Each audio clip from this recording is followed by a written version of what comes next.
Oh, we're live. Uh-oh. Do we just go live? Yeah. Means we need a topic. We've just been kind of, Gameplay. the guys have just kind of We been must defeat Nadia for viewers. Who on earth would want to listen to this game? You know what gets viewers? Drama. Nate, I hate you. Hey, look, I'm always right, so That's really the reason why I hate you, is that you always think you're right. and you're just denying the truth. You I know, am going to just beat the living search your heart, and you will find. shit. I'm right. I am so sick of your crap. It is always on right. now. He is always right. He thought he was wrong once, but he was mistaken. I love that one. That's great. Oh my goodness, that is great. I got to quote you on that. I've never heard that. That's funny. Oh, that was awesome. If you quote it, I stole it from Robert M. Price. Oh, is that right? Yeah. There's nothing new under the sun, right? Every quote has already been said at least once, Yep. whether it's recorded on Google or not, right? That's right. So hey guys, what's up here? Hey, Art. Holy No, we're shit, just is getting that Art? Oh, Beans. Art. Hey, Art, Yeah, I yeah. hate you.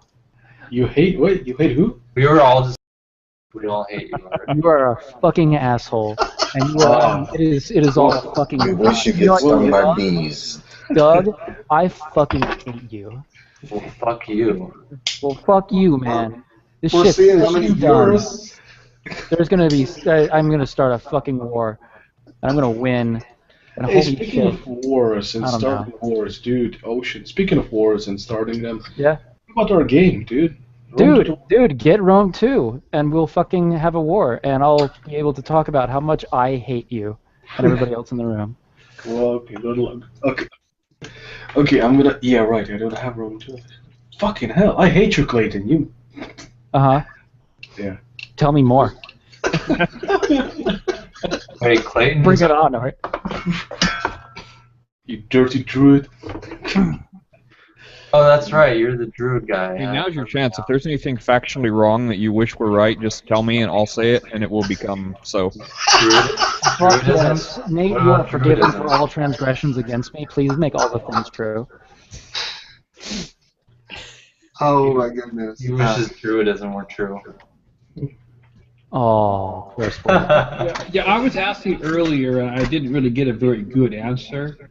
But how come if a calculator helps you do math faster, that it's not called a calcu-sooner?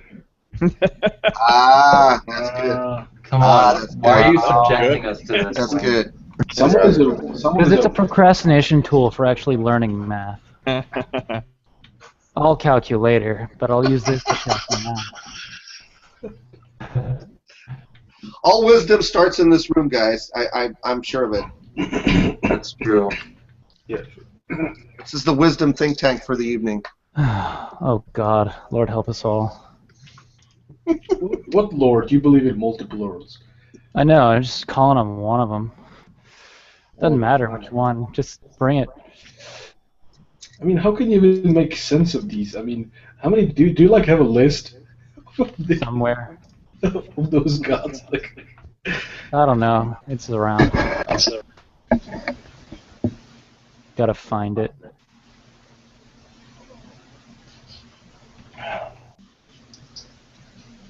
Yeah, that's. If you got more than one, that's hard to keep track of. It's like wives, right? so is that why you're not a Muslim, Roy? Yeah, probably. I never really considered it, but yeah, that could be a reason. That would definitely be a reason for me. Yes. Yes. There's no wisdom in having more than one wife. I don't care what anybody says. Obviously, you haven't had more than one wife. Right? Well, I am on wife Same number time. 2, but not simultaneously. So yeah. Yeah, simultaneously. Yeah. Yeah, I need at least one wife. At At most one wife. At most, now. No more than one, no less than one. Yeah. Stop at one. Wives and gods, one. I think that you're very limited in both ideas. Oh my goodness. Yeah, for getting rid of some limits and how we think about this, I know a person who believes that there's more than one God is like a polytheist, and somebody who believes in one God's a monotheist, and somebody who believes there's no God's an atheist. But what do you call somebody who believes there's negative one Gods? Wow, I told you, low wisdom starts here tonight. You just We're blew my contemplating mind. the why. That was Mind. that's a trick, man. Loon. I feel like I'm on DMT right now. Wow, minus one God. Wow, okay, I'm trying to wrap my head around this. Yeah, no, I can't do it either. Don't do it, Art. Don't do it. Don't do it, Art. I'm doing it. Once you go that far, there's no turning back, dude. Syntax error. Don't even Syntax consider error. It's gone. Syntax error. Your Cannot mind will complete. break, and I don't want to clean it up. Stay the fuck Cannot away from me compute. afterwards. No. Imagine the street cred you would get among atheists. You'd be like, oh, you're an atheist? Well, I believe in negative one God.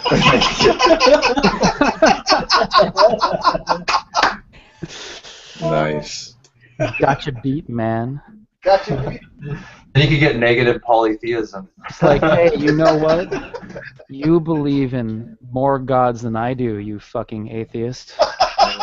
You're more I'm more rational than you are. By the Default position is negative one God. deity. By the impossibility to contrary, Clayton. You're more rational. Exactly. By the impossibility of the contrary. Did you know that the Pyramid of Giza, by the way, was an ancient power source? Oh, fuck no. It had the Ark of the Covenant in it. We went there. We went again. For an ancient civilization that was global. I don't know. It makes sense to me. Hey, why not? Conversation. I'm still like reeling over it. Whose I don't theory know was about that. Hang on, let me say it so it becomes true. Whose theory was that? That was Arcane Logos' theory. Yeah, me, Clayton, and Epicurus were talking about I think this. you were even there for that, Doug. You might have. No, he wasn't. No, he He wasn't? I would have I think remembered Doug, that. yeah, Doug will remember that. No, it's a fantastic fucking. It was me, Art, Epi, and there was a couple of other people in there. I think Nathaniel. Yes. No. Wait. Well, I don't know. Anyway, it's available on the lines, on the interwebs. Let me find it. I'll post it. Yeah, If you go to Epicurus' channel, Clayton, he has a clip of that. Yeah. No, I saw the clip. Reuven posted it in the Google Hangout. Facebook. I think I've been in a hangout with that guy before, but I don't remember him being that crazy. Oh, Oh, dude. yeah, I remember. No, he's a Christian, isn't he? Who? Oh, yeah. He's Are you guys talking about Yeah, Arcane? no, Arcane is definitely a Christian, and he also is really fucking weird. I'm gonna post the link. Here Here it is. Okay, here's the list of things he believes, okay? 9/11, Truthism, Oh yeah, it's a 9/11 truther. Illuminati, what other crazy he believes? He believes in the believes that- Illuminati, he's a young Earth creationist, and he's a 9/11 truther, and he also believes in this like crazy ancient civilization shit with the Pyramid of Giza being a power source for the entire planet, with the Ark of the Covenant being the power source.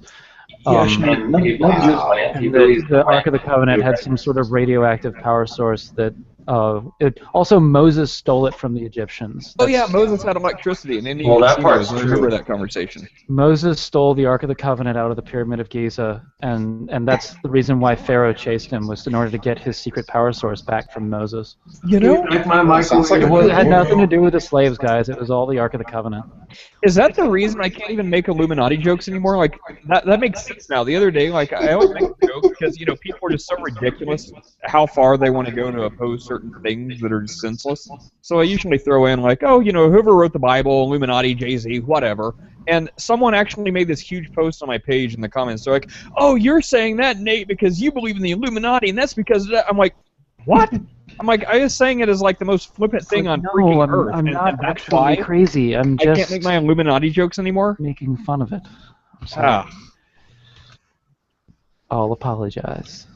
Yeah, there's actually a lot of young Earth creationists, not including Roy, that believe in this kind of stuff, Illuminati, 9/11 truthism, and a lot of crazy kind of conspiracies. Well, and also the thing is, yeah, go ahead. I was going to say, the thing is, if you can be convinced by young Earth creationism, you're probably going to believe just about anything. Yeah, that's what I think as well. No offense, Roy. Sorry, no offense, but yeah. Hold on. And also, here's the shit. Hold on a second. Posting also in the side chat Epi's clip for it. That's just kind of got all the crazy summed up into one little 4-minute video instead of watching 2 hours. Which the first link that I posted is that if you watch the first 45 minutes, you've pretty much got it. He leaves the room and then comes back and tries to explain himself, which just kind of digs him even further. Is he crazier than Ryan? Ryan? I don't know. He's more creative. I think that Ryan is like, he's crazy, but he's not really doesn't even try to be convincing. Like, you just talk to Ryan long enough, you can just tell he's completely fucking incoherent. With Arcane, you can tell he's like built this up really well. Yeah. But okay, on defense of Ryan, recently, a month ago roughly, he started to question his flat Earth theory. Has he? Oh yeah, because of what some guy said. I forgot what is. Oh yeah, it's about the Polaris star, right? The fact How it's fixed. Yeah, exactly. That made him apparently, at least that made him kind of think. And I heard recently that he dropped the whole flat Earth thing. I hope so at least. I tried to use the ships that sail away disappear under the horizon. Oh yeah. And he didn't have an answer to that at all. He just said, well, eventually when something gets further away, you just can't see it. I'm like, yeah, well, exactly why is that? Right, it's not just you can see it, it disappears because down. the power of sight only goes so far, man. Right. Yeah, I saw this fucking... So we can see stars. Your eyes have from intrinsic power, and it only goes, like, a few miles, so... Right. Well, hey, just to add to Arcane's kind of insult, just to add some injuries as well. He also believed that every ancient kind of big building, basically the Incas, what they built, these kind of pyramid things. Oh, he believes in the ley line. I was looking that up. Oh yeah, ley lines. He basically believes that every kind of monolith, or every wonder of the world was built by a super advanced civilization. That is. I couldn't pin him down on which structures, because he was talking about there are pyramids on every continent, and I was talking about the Mayans, and he was like, nobody said anything about the Mayans, man. I'm like, wait, what structures are you actually talking about? He wouldn't name a single one besides the Pyramid of Giza, and I think which I was very frustrated with. Because he was saying that this shit's on every continent, and well, even if it is, that doesn't say much. A pyramid is doesn't. kind of a basic architectural design. I'd be more impressed if they found them in Antarctica, but... Oh, yeah. Yeah, I was like, wanted him to name some stuff, but he didn't. And then he was saying that they all lined up, and I'm like, what lines up? I don't know what he's talking about. The G lines. Yeah. They line up of the planet. They line up spiritually, okay? In some spiritual way. They line up in this precise zigzag.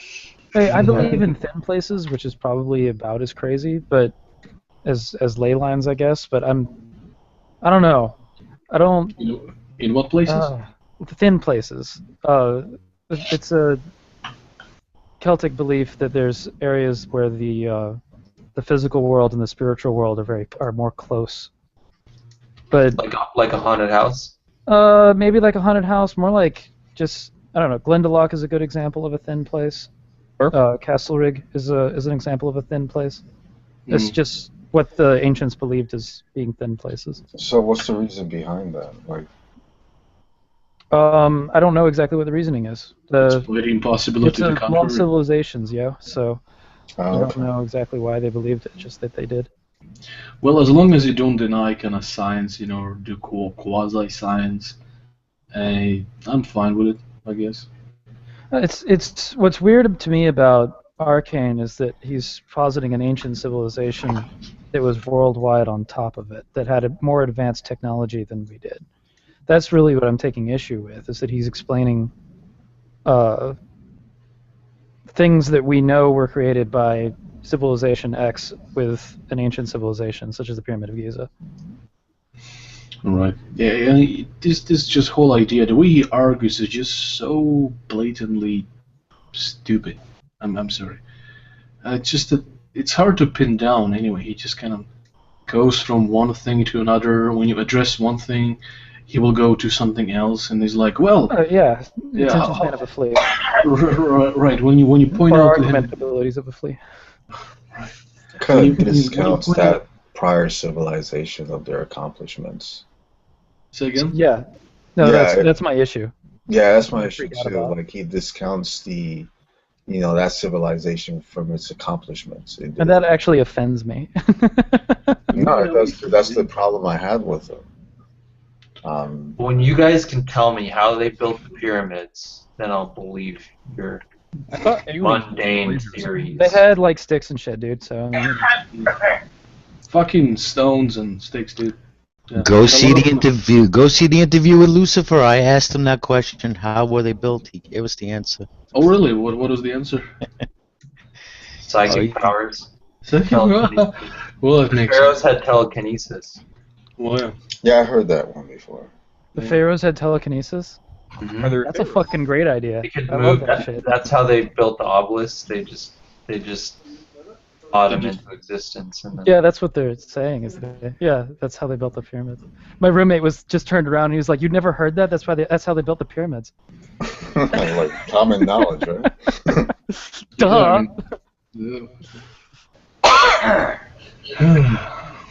Read your fucking history books, man. Telekinetic pharaohs.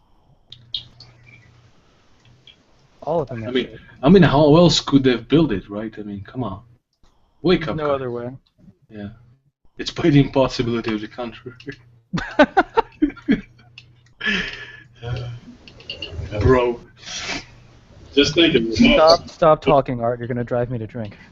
You can carry anything if you have enough ants. well, they had the Ark of the Covenant That's- power source, so they probably had like powered cranes. Yeah. Me and Jamie That's something I probably would have wondered, because if turn down here.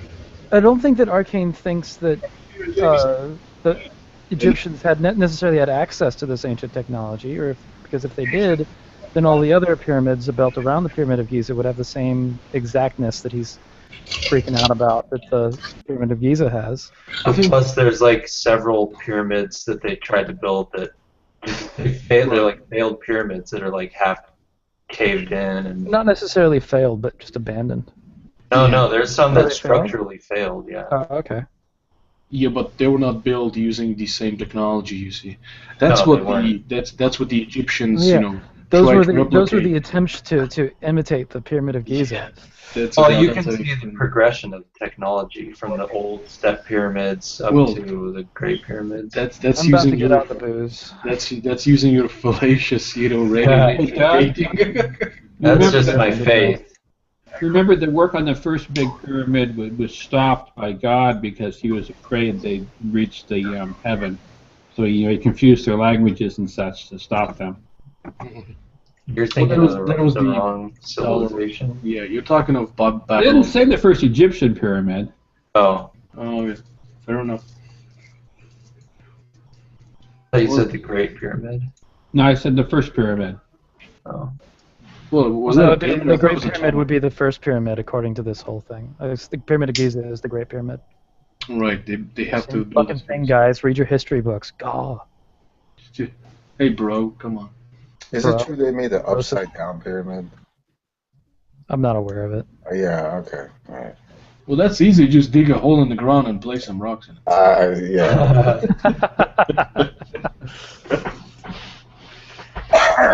Actually, the truth of the matter is that there is an upside-down pyramid below them that you can't see. That's the same size and shape as what's above. There's an And upside-down pyramid below your mom originally- that's the same size and shape of what... No, just kidding. And originally, all 8 sides of it were numbered, but the numbers worn off, and they were actually just giant dice. To be used by the gods. That's what the When they Nephilim play D&D. play D&D. Yeah, That's that's the most what epic D4 dice ever. Like, listen here, D8, motherfucker. Oh, D8. Cairo's gone. Gotta rebuild that shit. Well, actually, that makes sense. No, really, wait. Because according according to the fundamentalists who believe this, there was the Nephilim, right, which were giants, right? So No. it's conceivable maybe they were kind of well, maybe not the whole pyramid, but maybe like a medium-sized pyramid. They would lift it up and just throw it. What really gets me about this whole like race of giants built the Great Pyramids and shit is that that's a theory that was accepted in the Middle Ages to explain the structures that the Romans built because they weren't aware of the Roman Empire. Oh yeah, that happens all the fucking time. They're like, oh, why we can race of giants explains this for everything. Yeah, I didn't know how they could have built it. Therefore, aliens or right, ancient, magical, super powerful civilization. Dude, have you read anything about the methods? Have you seen ancient giants of the gaps? That has to be the word. Yeah, the giants, the giants of the gaps. Yeah, I love ancient that giants of phrasing. the gaps. Great way to put it. I watched a video. And it's not even gaps of modern archaeological understanding. It's just ancient giants of the gaps of your understanding. Yeah, pretty much. I watched the giants of the gaps argument. Yeah, fuck that argument. But no, guys, there's actually a video that debunks the whole ancient alien videos, which is what these guys are building on, right? They just, instead of saying it's aliens, they're just saying, it's, the ancient giants, whatever. But there's a video on YouTube. It's really good, too. Yeah, it's like 3 hours long, I think, and it debunks... Yep, he goes through all of it. 3 hours of ancient... Yeah. But it's really interesting. It's really interesting. It goes into I'd rather just believe in ancient aliens. Less effort than watching them. You fucking... Well, that's why you believe in all these gods. You just... research this. I mean, really, how could you go wrong? Oh, but no. The reason why I brought up the video is that the video is made by a young Earth creationist. Oh, that's hilarious. Yeah, and at the end of the video, does that mean I'm skeptical of it now? No, he provides resources. He provides sources to actual scientists, right? To actual archaeologists who specialize in this thing. They always provide sources to actual. But no, this they just make them up. Well, no, this is not making up. This is actually. Are you sure, Art? Yeah, well, I haven't researched it, but it had some interesting pictures. It had pictures, okay, dude. It had pictures. About what? What are we talking about? I looked at the pictures. I didn't read it, but I looked at the pictures. It's accurate. No, he explained it. Oh, did he? He provided the documentation showing how the researchers or archaeologists replicated the methods, right, and build they moved a whole what's it called? The whole stone, right? That was supposed to be in a pyramid using sleds. Yeah, with mud, right? Yeah, well, they used wet sand, right? They basically poured water on the sand, and that made it much more slippery, I guess. Yeah. Well, there's a lot of things there. There's just tons of them. Still not exactly sure though, like how they lifted up the obelisks. Oh wait, which one? Any of the big ones.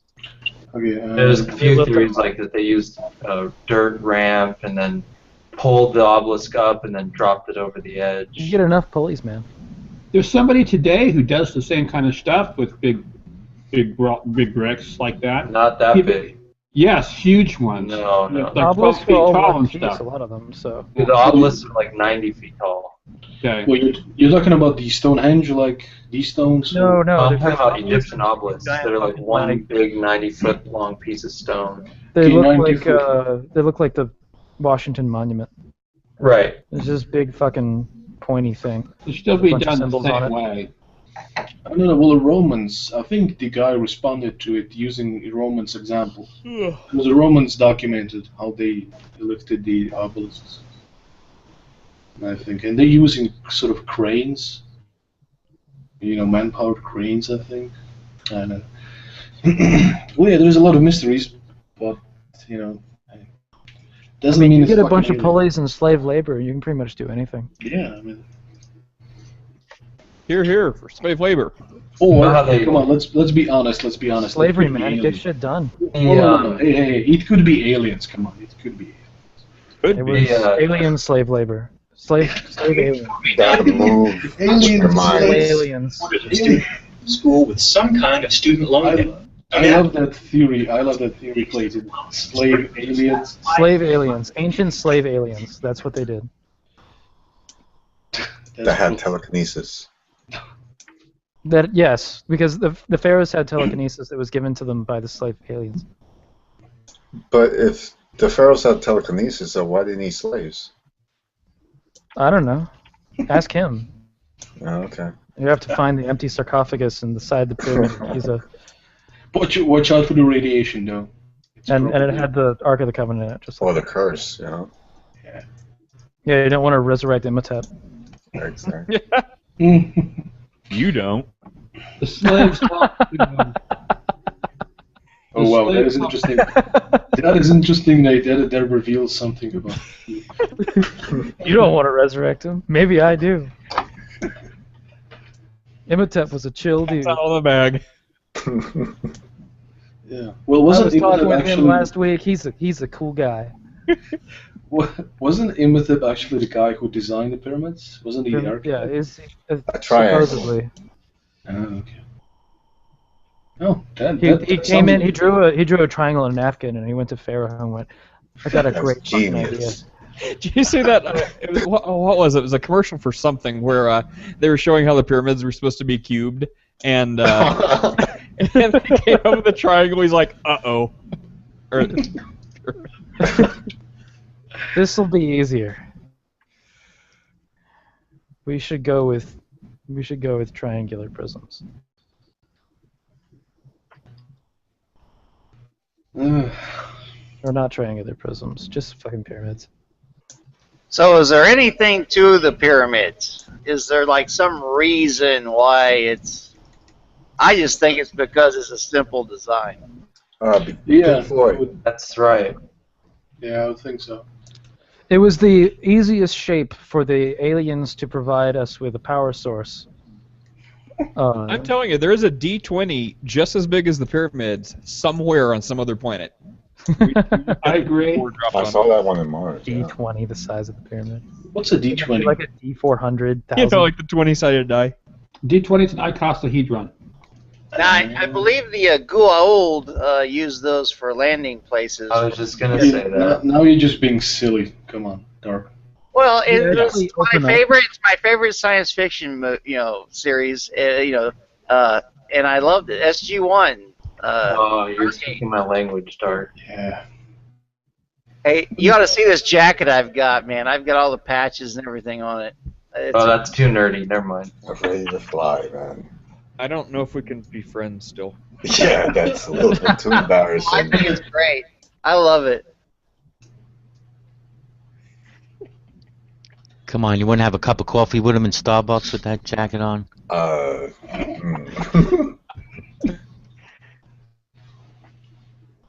Guys.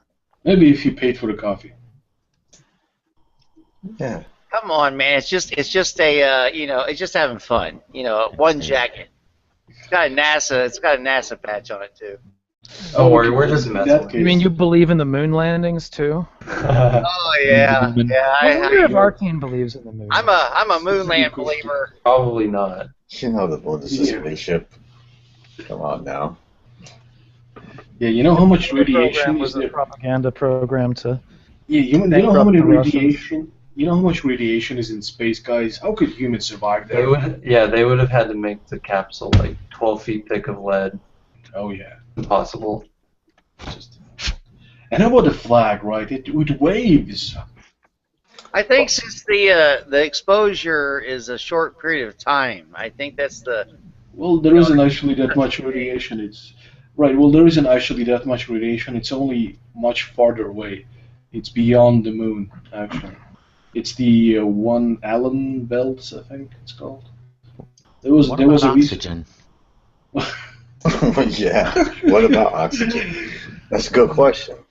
Hey, about the oxygen thing, I want to bring up a serious point. I mean, someone do the math. I don't know. How much oxygen would you need to be that long in space? And how much weight would that take? I don't know. Well, I'm in the school of thought that Nobody went to the moon. I'm starting to doubt the moon landings already. Yeah, Thinking about it, I saw the video from Rammstein, America. Right, you see, and they had... Don't they use oxygen generation equipment? Yes, they You don't do. have to like take it with them. They manufacture it. Yes, they do. I think so, But I want to bring up something interesting regarding one of the missions to Mars that's been planned for in the next couple of decades. Some group at one of the universities, I forget which one, might be Stanford or something, did an analysis of a lot of the logistics for the Mars mission, and they found out that on their Martian base, they'd probably suffocate due to too much oxygen, which is the opposite of what people were expecting. Basically, to keep the oxygen at safe levels, they'd have to keep diluting the oxygen with nitrogen, and in order to compensate for leaks and stuff in the environment and stuff, they'd have to continually put nitrogen into the environment to keep the oxygen from getting unsafe levels. The oxygen would keep going up because of the agriculture they'd have there, but they'd basically suffocate when they run out of nitrogen.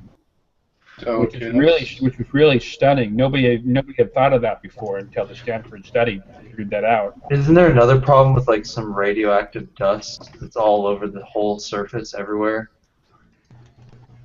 That I didn't read about. I don't know about that one. Yeah, it said on everything. I would think the biggest problem with the Mars situation is the fact that it has no magnetosphere and no protection, natural protection from the radiation. But you I'm realize part of Team Colonize Venus. one part of the misunderstanding about that, though, is the Martian base is supposed to be underground. We picture it like on the surface, but that's not what they're thinking about. They're thinking of actually having it underground. That would actually be pretty cool. Oh, I'm still part of Team Colonize Venus, though. Get giant fucking balloons. I don't see the point of having a base on Mars. It's just a giant dirt ball. Yeah, how about Europa, right? When there's actually water. Like Yes, inhabiting Mars is like almost ridiculous because if you can't inhabit this planet in even the worst areas, I mean, you gotta. What the hell is that noise? I think that's Wayne, but it's gone. Right. But anyway, I can't remember what I was gonna say now. Inhabiting Mars would be really, really bad. If we can't inhabit the worst places of the Earth, the deserts, then Mars is definitely out of the question. No, we could. It's just that it's pointless. I would prefer underneath. We actually have done it. That would be a fucking cool idea. But I also have the same opinion about Venus. Colonize Venus. Venus is a little hot. Yeah, it's hotter than Mercury, right? I heard that's where the 72 virgins are at. Venus? Put you on fire. Okay, with Venus. Which one planet? I forget. Okay, it's Mercury, right? Venus, Earth, and Mars. Right. Yeah, I don't remember it in English. I kind of have my own Czech, but never mind. What's your native language? Well, my native is Russian, but I have not been taught,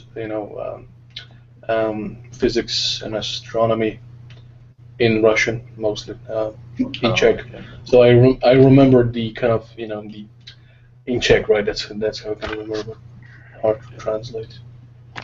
Yeah. Right. So, okay, well, shouldn't it be okay? I think isn't it hot, like really fucking hot? What, Mars? Venus. Yeah. Venus. Okay, here's the thing about Venus. Venus has a 900-degree surface, so wait, it sucks. Is that Celsius or Kelvin? I think it's Fahrenheit. No, you're just fucking confusing. Okay. Anyway, point is, it's fucking hot. It's too hot to walk around. The ground even morphs around and melts a little bit, but and it rains sulfuric acid. So whatever. And you want to go there? These are all challenges that can be easily. That's the definition of hell when you think about Venus. Yeah, pretty so much. Venus. Here's the thing about Venus, though. Up in the higher parts of the stratosphere, the Are there temperature virgins starts there? to go down. Okay, unless there are virgins in the atmosphere, I don't want Hold to go. on, listen. If you go higher up in the atmosphere, the temperature starts to go down, and there's also more oxygen. So the idea would be to go to Venus with a bunch of balloons and basically build a cloud city type of thing. That is too risky. Okay. And the only thing you'd have to worry, I mean, it has oxygen and nitrogen, and we'd be able to breathe. But the only issue is you'd have to look out for the clouds of sulfuric acid that would be floating around. Just that's your only concern. That's it. Just the killer this clouds. sounds totally doable. Just watch out for the I feel killer real fucking confident clouds and now. you're fucked. What You could just go have to- wrong? It is more easily colonized than Mars, in my opinion. Well, You just need balloons and anti-sulfuric acid whatevers. Plastic Cloud control. plastic balloons. I think it's much more economical to use those billions and billions of dollars to do more good on Earth. No, Yeah, but- we need to get off Earth. Why don't we just build That a is planet a like the silly Death Star? argument. And also, any space travel shit usually does improve stuff on Earth because of the technology we get. it just pushes the technology, right, in and of itself. Like we got Velcro because of the space program. The Right. best thing we could do Yeah, on Earth right Two-Face, now would The be space to program. hand out free birth control to everybody perpetually. You know what the ultimate, thing that the space program, when the astronauts they go out in space, that they take with them. You know, it's a universal fix. Duct tape. You know, you got to have some duct tape. And a towel. Good one, Doug. I got Don't it. forget to bring a Duck towel. towel and WD-40. I don't get a towel. Yes, bring a You've never towel. read You have to. Hitchhiker's You have Guide. to have a towel Oh, everywhere. well, I saw the movie. But And it ought to say "Don't panic" on it, but any towel will do. But one that says "Don't panic" on it's probably That's better. that's the best towel. Is ones that say "Don't panic" on them. Hey, you guys realize? I guess you guys don't watch South Park, right? I I watched do. a few episodes, but Don't forget to bring a towel. Yeah, Tally was cool. Ellie, smoking a weed. Hey, kids. Y'all want to get high? Those are the old good episodes. The old days. He was a CIA operative. He was supposed to be. I've always wanted to start a company that sells ladders, just so after several years I can say helping people get high since. Oh, Wayne, really? Come on. LOL. I think that's a great idea to start a career, is so that you can make a pun later. I honestly think Wayne has like a giant encyclopedia of puns. A pun reference book. Yeah, I don't think it takes an encyclopedia for those.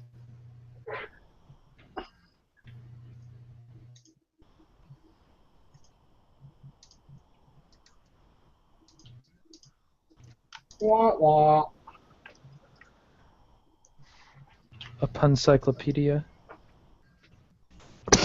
oh, you're so punny. You were I know, fast to right? come up with that one. I know. Give me 30 minutes and I'll give you a quick comeback. Punopedia. You know what would be great in the spirit of Christmas and unity if we can get a hangout here.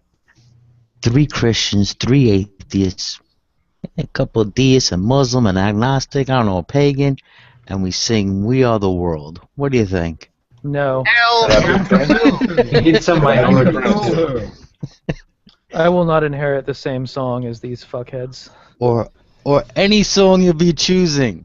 Probably No. couldn't even agree on a song. Probably couldn't even agree on a song to sing. Okay, how about Just- Die Motherfucker Die from Dope? I Actually, want to see Veckel sing that. that's actually. I think that the bodies hit the floor is probably a good Come compromise. on. We could do a Because- secular Christmas Because, song. remember the Benny Hinn, video that's out there? I love that video. Yeah, I love that video too. That is hilarious. And they could envision Benny, knocking Christians to the floor with the Lord's power, and we'll just laugh about it. That's actually a great idea, is to find a song that so many diverse orientations could get behind. That's a great idea. Like, we are Thank the you, world. sir. I'm glad there's someone optimistic in the room. Yeah, obviously it's not We Are the World, but definitely that's a cool idea. I'm against everything. So you don't have to be in. Don't be in I the don't know video. what solution you're providing, but I'm against it. So I'm against being against things. We'll go X another pagan. Go ask another pagan. Good luck. Any secular song would do, I suppose. Something that's just talking about being friendly. I mean, that's all. Okay, well, I was about to suggest Die Motherfucker Die since this doesn't include God, so it's secular, but since you said friendly, I guess that's not this song. I got a logic question for you guys. Shoot. If I were to say something like, I don't know anything with certainty, and then someone counters, hold on, and then someone counters, wait, what about that? Is there something wrong with that objection? Well, I think there's something talking about a song? I think that it's pointless to the discussion. Yeah, certainty doesn't really have any bearing on knowledge. It's just how you feel. No. He's talking about that specific counter. Right. How are you certain that you're not? Are you certain that you're not certain about things? Exactly. Is that? You mean that? Oh, yeah. Well, that's okay actually. You're not certain that you're not certain about. Not certain yeah, that's a certain game. That's a linguistic game. It actually has no defeater to anything you said, because all it means is that you're not certain, even about not being certain. It doesn't defeat it, right? If you think about this, this is what precepts say, right? This is what you got it from, right? Well, I've run up against it. There are no absolute truths. Right, and you know that absolutely. No, yeah, exactly. Right, I don't know that absolutely. So what? It doesn't mean that I never claimed anything absolutely. Actually. Well, you do claim something absolutely when you say there are no absolute truths in response to no, something not necessarily. Not necessarily. That's the thing. Not necessarily. I can qualify the statement and saying, I've never seen anything absolute. Therefore, I don't believe that there is anything absolute. Right? And if you ask me, well, do you know that absolutely? Well, no. Right? I might be wrong about that. I just think that the response is stupid. Well, say what? Like Doug is suggesting that it's like that there's no, it doesn't really do anything. Yeah, you're right. It's a basically it's a linguistical kind of trick, right? It sounds like you're contradicting. But it is true, though, guys. If you say there is no absolute, that's an absolute statement. You can't get around that. If you take it right, it's part of an indirect argument that there actually are absolutes. Well, I guess that's what the other sides is arguing, right? Well, if the only absolute is that there's no absolutes. Well, that's a contradiction. That's another absolute? Or maybe is the only absolute that there's only one absolute, and that there are no other absolutes. Well, okay. Are you absolutely sure? Yes. I'm willing to rest my fucking case on that one. Yeah, there has to be more than one. If there's if there's one, you can always make a chain of more. It's just infinitely many.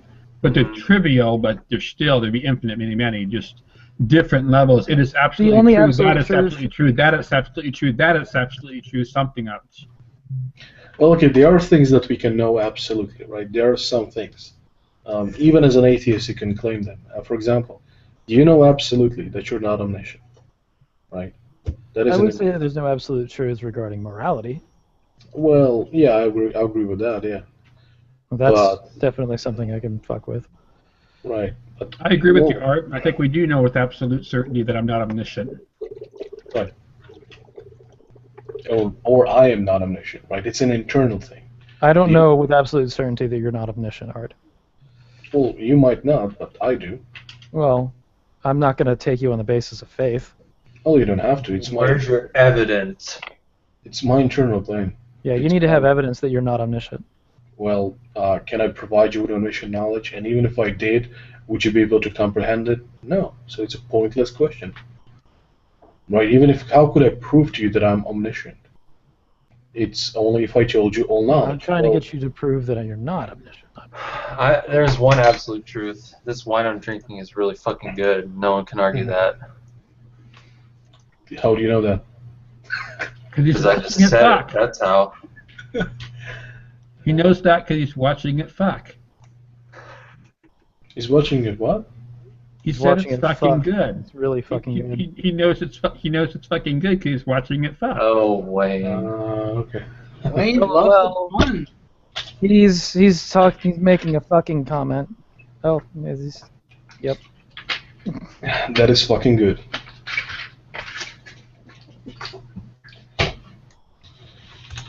So anyway, Doug, does that answer your question? Not really. Okay. Well, hey, do you know Ozzy? Yeah. Ask him. He's a Yeah, I thought about it. Ask him. He's infallible. Hey, Doug. Yeah. Mathematicians and logistic. I can't say it. Logisticians. I can't say it right. It's like magician, but with log. Yeah. Yeah. They actually have several different systems of like modal logic, just based on different opinions on some of these questions that relate to what you're asking. Like whether we should accept it as being axiomatic that if we know something, we also know that we know something. And some logicians accept that and some don't. Yeah, that's like the fringes of logic. Yeah, that's the theory. frontier. Yeah, that's the Logic frontier theory. of logic. I'm a logic researcher. And interestingly enough, Ozzy is a epistemologist. That is his field. So yeah, he knows that. So if you ask him these questions, Does he he'll really definitely have an know answer. it? Does he really know it? Well, I don't know. I'm just fucking with you guys. I need a minute. I'll be right back. Your mom needs a minute. Damn. Well, if you're fucking her, she's gonna just need a few seconds. Wait a minute.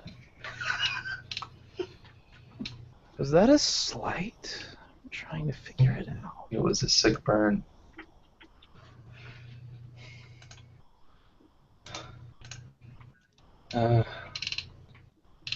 No. I'm gonna lose this match and it sucks. What match? Are you playing? Playing Destiny right now. With Destiny, that online game? Yeah. I heard it's just a farm fest. It's getting better. They keep updating it. Ah, Destiny. That was the name of the Stargate Universe ship. Oh yeah, but it's also Stargate a Universe TV series. was not that great. You have to admit, dark. I actually love kind of that. like it.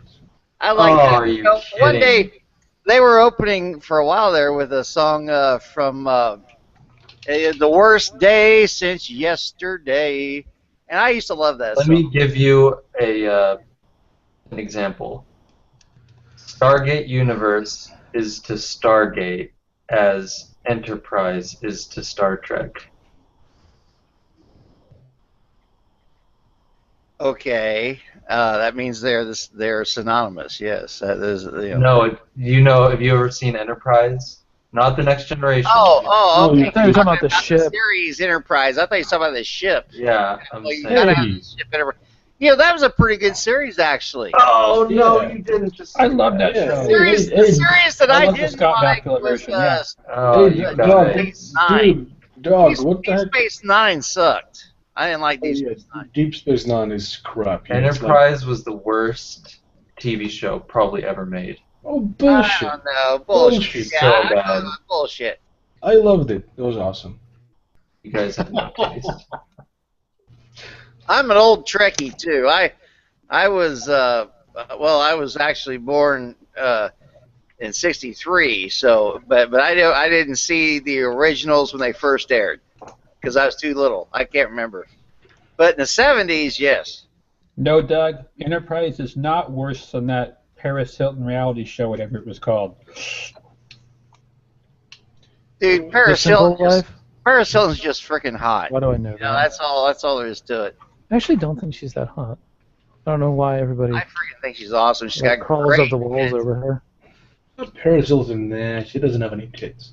I mean, Oh, those areolas. That's not the issue, Those I don't think. They areolas just- stick way the fuck out, man. It's awesome. Wait, what? My Oh favorite yeah, is I Voyager. prefer Reuven. I prefer Voyager to Enterprise any day. I prefer Yeah, Voyager I like to Voyager any better. Star Trek except the Voyager Next is Generation. great.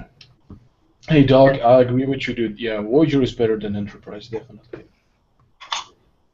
Voyager is probably next to the Next Generation. The Next Generation was my favorite Star Treks. Agreed. Man, I Well, have to yeah, disagree. it's undeniably the best. No, I disagree. Man, I think Voyager is the best, actually. I did like Voyager really well, though. How could one person be so wrong? Who, me? Oh, Yeah. I thought Dark Matter or something. Oh. Well, okay. Well, you haven't heard anything yet, Doug. I actually believe that the prequels of Star Wars are the best ones. Wait, what? No, fuck Yeah. you, Art. Fuck you right now. Okay, Fuck out of my house. Fuck you. What heresy did I That just hear? pissed me That's no, you can't do that. Okay, I'm sorry. I know. committed That's a cardinal actually sin. offensive. Yeah. I'm sorry. Yeah, I the know. original three were My the best. sensibilities, I can't recover from. No, I'm no, sorry. No, that wasn't no, cool. Art, no. You just shut up. you just fried Reuven's computer circuits. I'm done. You I just can't handle you Can't talking come anymore. to. Can't come to. Hey, Dark, I heard the new Pink Floyd album sucks. Fucking heretic. I'll tell you what. Okay, yeah. I'll tell you what. If you were to sit around and smoke weed all day and listen to it, you'd think it was fucking awesome. Yeah, exactly. Like everything else, like watching paint dry. Yeah. I know, but it's got some classic guitar licks from, I'm sure it does, but it's. good. I heard one guy raving about it like it was a fucking album. How can it be a fucking album? If it was an afterthought. That's retarded. Yeah, it was mostly instrumental too. It sounded like there wasn't much. I didn't even buy the damn thing. I mean, I like old Floyd. I like Dark Side of the Moon, and I like Wish You Were Here. Hey And, guys, there's several I do like, but raving about the new album is just showing that you're stupid and your head's up Pink Floyd's ass. Obviously, there's going to be good things about it, but people who are raving about it is ridiculous. It wasn't conceived as an album, therefore it can't compete with all their legendary shit. I disagree with that logic. That doesn't make any stuff. sense. I agree. It's not real good. Do you remember Uma Guma? Yeah. That was pretty fucking weird. Well, yeah, you had to be on LSD to enjoy it.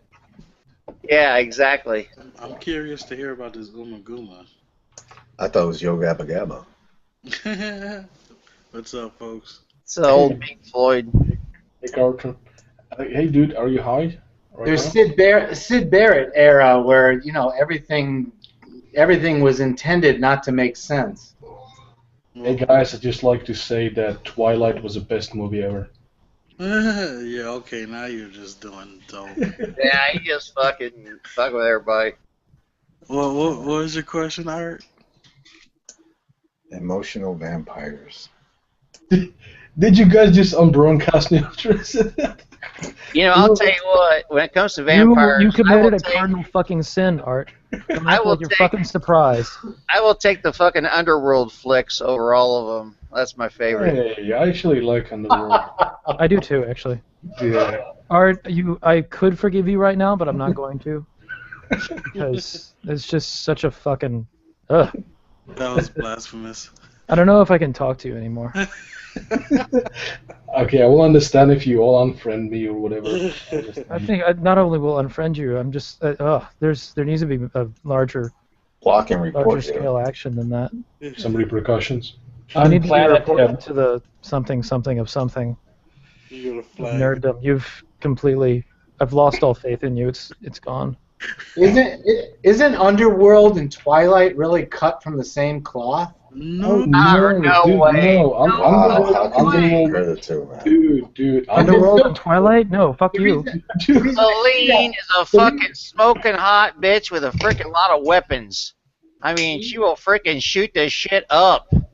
I know, but it's so commercialized. Both series were just so ended up being so derivative. You know what? You have not said a single opinion that I've agreed with. And you can go screw yourself.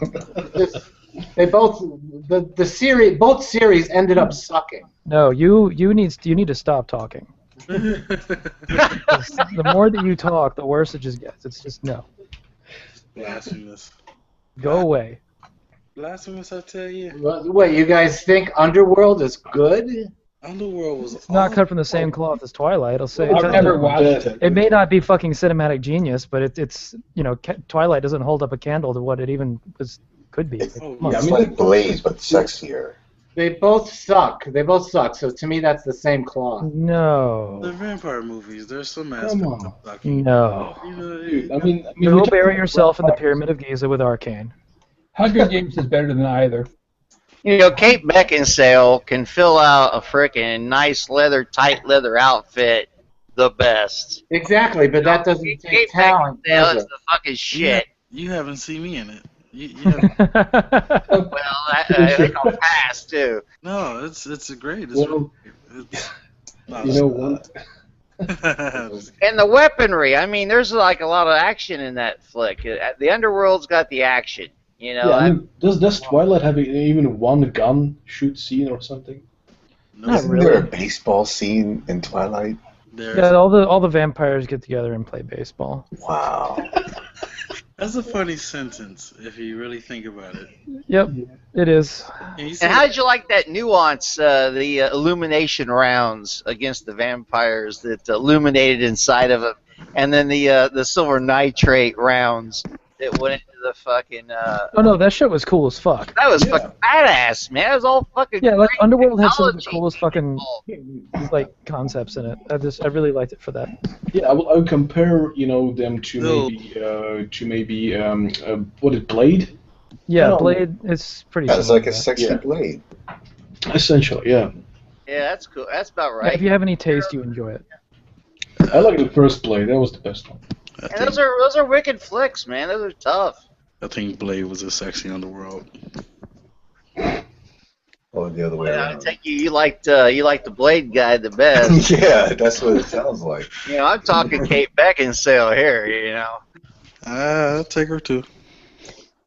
But you're definitely talking about sexuality instead of talent, is what you're doing. Well, you know what though? I know we've talked about some other things vampire too. thing. Vampires are always being sexy. You know, that's the whole thing about vampires. It's the dark sexiness. Well, that's always kind of what it's always been, though. I mean, you think about all the classic vampire flicks and folklore surrounding it. There's always some aspect of sex appeal in there. Yeah, it's a trait.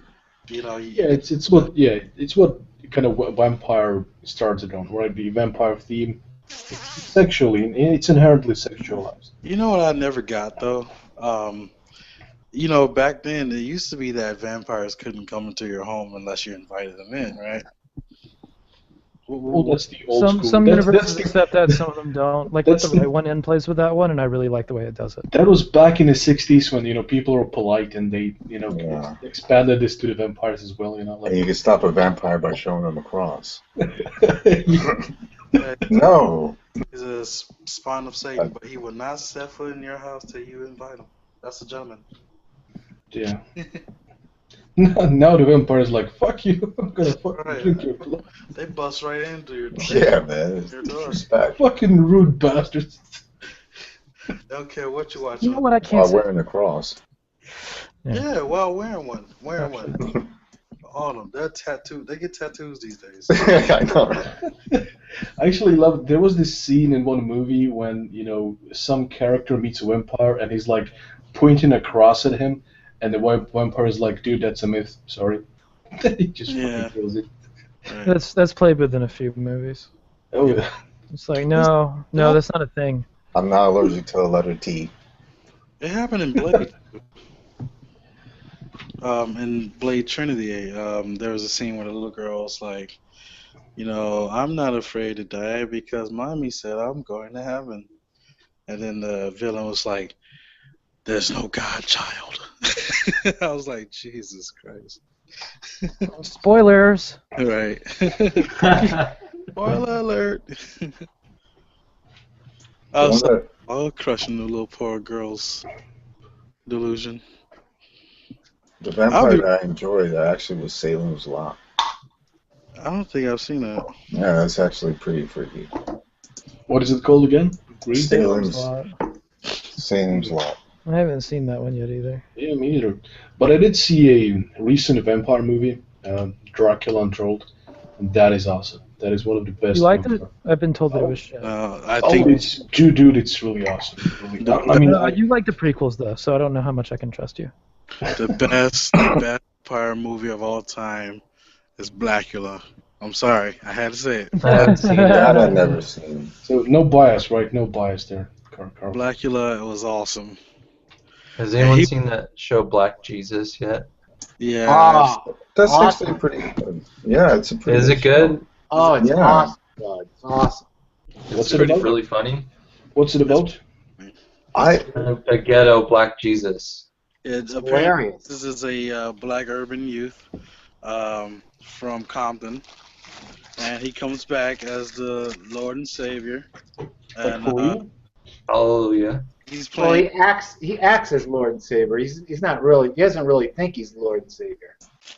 No, I think he thinks it.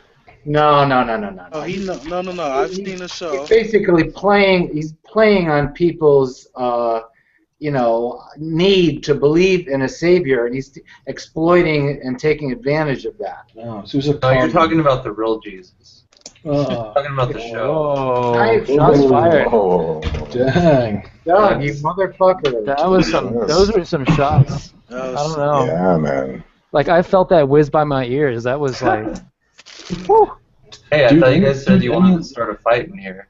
Oh yeah, that's right. No, that's how you get viewers. Is you have to start a fight. Yeah. Fuck Jesus. Fuck Islam. Fuck Muhammad. Exactly how many kids did Jesus rape again?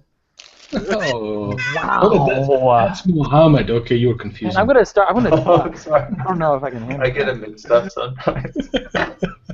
We're horrible. We're so horrible. Jeez. Ah. Oh, you have to say Jesus. Okay, you have to use blasphemy. Okay, Jesus. Blasphemy, like only Jehovah belongs in hell? Yeah. Wow. Oh. Man, we're getting pretty intense over here. Oh, yeah. We better Hangout is stop. going This places. could get out of hand. I think I love you all. Well, come on, guys. We had already Yeah, my a guy here computer who said, froze. guys, no, okay. We had a guy here who said Twilight was the best movie. Come on, you cannot get more out of hand than that. Who said Twilight was the best movie ever? I don't know, some idiot. Some retard. What? Was the That was. this? It was okay. It was Clayton. Okay, What's their location and where's the nearest bat? No, Back to the Future Part 2 is the best movie ever. No. I've only seen that once and it was Actually, like that's years a great ago. movie, Wayne. So That's a really good movie. I'll have to admit. I think if I ever wanted to have someone, let's say if I was running auditions for someone to like watch my child, I think one of the questions, the qualifying questions, would be, do you like Back to the Future 2? And if the answer is yes, they're safe. I would make sure damn well everything in my power, make sure you do not watch my child, because I would think the opposite. People who like Back to the Future Part 2 are savages, and they need their own... No, I'm just kidding. I was actually They're listening to it. uncivilized.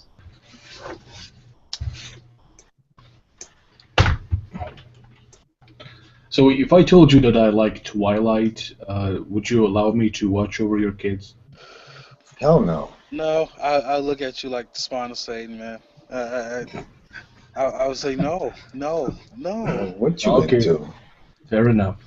Oh, big whoopee fucking dude. That is just a goddamn movie. I don't care, I don't care if you're a fan of Dexter. Whoopee dude. Hey, Dexter is awesome. It was awesome as shit. Yes, Dexter was guys awesome, but man, Dexter the was guy's pretty a serial bad. killer, and you want to watch my, Could you want to not watch get my through kids. Dexter. You're a Ocean, Dexter Dexter- fan. You wait. want to watch my kids. Clayton, you said Dexter was bad? I couldn't get through it, dude.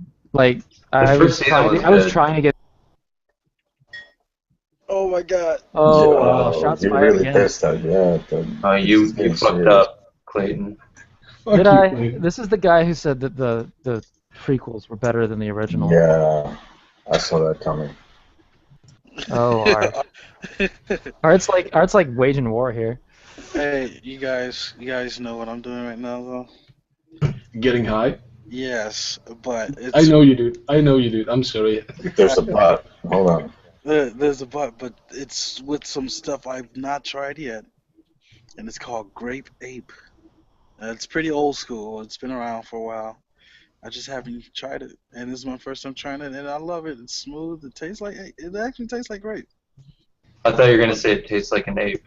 No, I actually heard that he said it tastes like rape. That's a slightly no. No, you know what tastes like rape was Trainwreck. Trainwreck is pretty good. If you like getting high, though, I got some ladders I'm trying to sell. So the horror. Okay, I'm gonna mute you actually, Wayne. Sorry, even though you're muted, I'm gonna mute you. Even though you're muted, I'm gonna mute you. That's great. Great. I'm gonna mute you again. Okay, Kill Bill. I love Kill Bill. I didn't Don't care for it. Yeah, what? It's not bad, but it's grotesque. It's just not realistic. I mean, murder porn. Well, that's the point of it. Well, yeah, I know, but I know it might be okay. If someone makes a movie, of which point is to make a bad movie, I'm not gonna watch it because it's a bad movie. Okay, let me ask you this, right? Someone who's stoned as fuck right now. When you watch a Tarantino movie, or actually before you watch a Tarantino movie, do you get high? You think no. Do you really think you're gonna get a great story more so than a great collective narrative of what's going on in the movie? So instead of trying to go for that super great writing of a script, they're going for a noble collective piece of story art with pretty crazy visuals to go with it. That's okay when I see a Tarantino film. Well, I don't know. I was kind of maybe I was maybe spoiled by the first movie that I watched, Tarantino, which was the hotel one. I forgot what its name. What is it? Reservoir Dogs. No. It wasn't the one in the hotel, right? There's the bellboy and Four Rooms. Oh yeah, 4 Rooms. Definitely. That was Quentin Tarantino. Yeah, I think so. Wait. What are we talking about? Okay, wait. Let me just check it out because I might be wrong here. Well, it's the movie that Antonio, Banderas. Antonio Banderas plays the rich guy whose wife is passed out, and I cannot explain the whole plot. I cannot even remember it. But I thought that it was Tarantino. Let me check it. The wife is passed out. Yeah, he carries her in his arms. You're thinking of Pulp Fiction. No. It's the one with the bellboy, right? The bellboy is trying to accommodate all the customers. There's the small kids, small spoiled kids, who are being assholes. I think I know what you're talking about, and I think I know exactly what you're talking about. And I'm too fucking stoned to try to think of the title. So, what is that? What did you say, Doc? It was named Four Rooms. 4 Rooms. I think there's a bellboy in that, but I don't remember. I didn't think that was like Tarantino. That's a Tarantino movie. It is? Yeah. Oh, I guess it is Tarantino. So that must be it. Okay. Yeah, 4 Rooms. White Jesus approves. Hey, White Jesus should have blonde hair, I think. He'll have blonde hair. Yeah, he's not white enough. I gotta get another one. And those blue eyes, those eyes should be like beaming blue eyes. That's White Jesus. Matter of fact, just put 2 blue dots on a white piece of paper. You'll be fine. Ghost Casper and shit. That's all you gotta do. Oh yeah, by the way, I have it Oh confirmed. no, my Jesus has white skin and blue eyes. All right.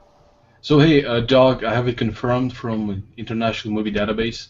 Yep, it's Quintino Tarantini, Robert Rodriguez, Alexander Rockwell, Ellison Anders. Those are the directors. Writers, the same. And yeah, that's the movie. I was spoiled by that one because that had a good. That is a good movie. Yeah, it has a good plot, good story, but you know. Yeah. That's the whole Grindhouse team, isn't it? I didn't even know this movie existed. No, dude, it's awesome. Holy It's shit! Yeah, awesome. seriously. Dude, it's amazing, really. It's It is hilarious comedy. Yeah.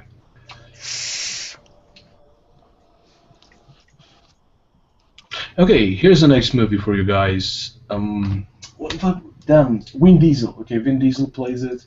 I forgot the names. Chronicles of Riddick, right? I like Two new ones. I like Yeah, Pitch Black, the first one, right, and the two other ones. So I liked it. What do you think? I do. I do. Awesome. I enjoyed it. Never saw it. I thought the Chronicles of Riddick was a little boring, but for the most part, the overall series, I love it. I liked it. Yeah, I really like Pitch Black. Yeah, I liked all of them. Just Vin Diesel, fucking badass motherfucker. Yes, it was all good. I loved it. The games sucked though. Did you play the games, anyone? I played the games and yeah, they did. They sucked donkey ass. Yeah. Donkey ass. They sucked. They sucked donkey ass, man. It was bad. I'm a little stoned, alright? Don't judge. That's alright. That's alright. Thanks. God, I love you. I know things seem to make sense when you're high, but they actually don't. Thanks, Doug. Yeah, I wish I could go get some fucking weed now, because God damn, it's fucking pissing me off. I swear, if I could pass it through the screen, brother, I would. Why do you have to sound so high in front of us? Weed and a ladder. Fuck the fucking ladder. Okay. I'm like talking about Xanax, a fucking ladder of Xannies. Oh god, I love this shit. It is so fucking great. What's it called again? Grape Ape. Hey, have you had Grape Ape? What you asking, a roommate or something? His mom. Never heard no fucking Grape Ape. I was asked. We don't even, in Indiana, we don't even have weed that has a name. See, weed is like, I want green skunk shit. That's all I know how to say. That's all I want. Green fuck shit.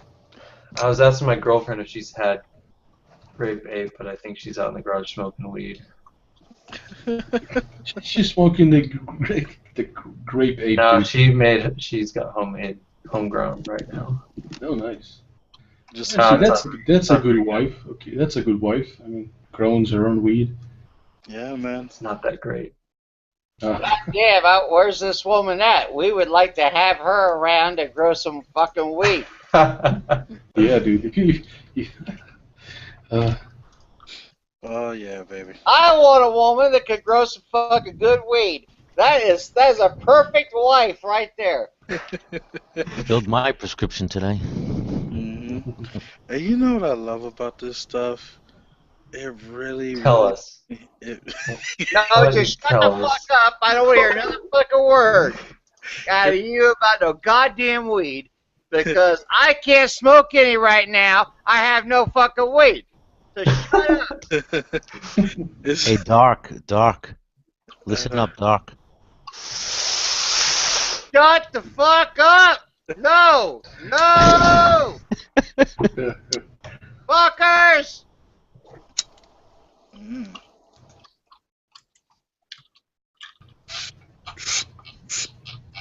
Okay.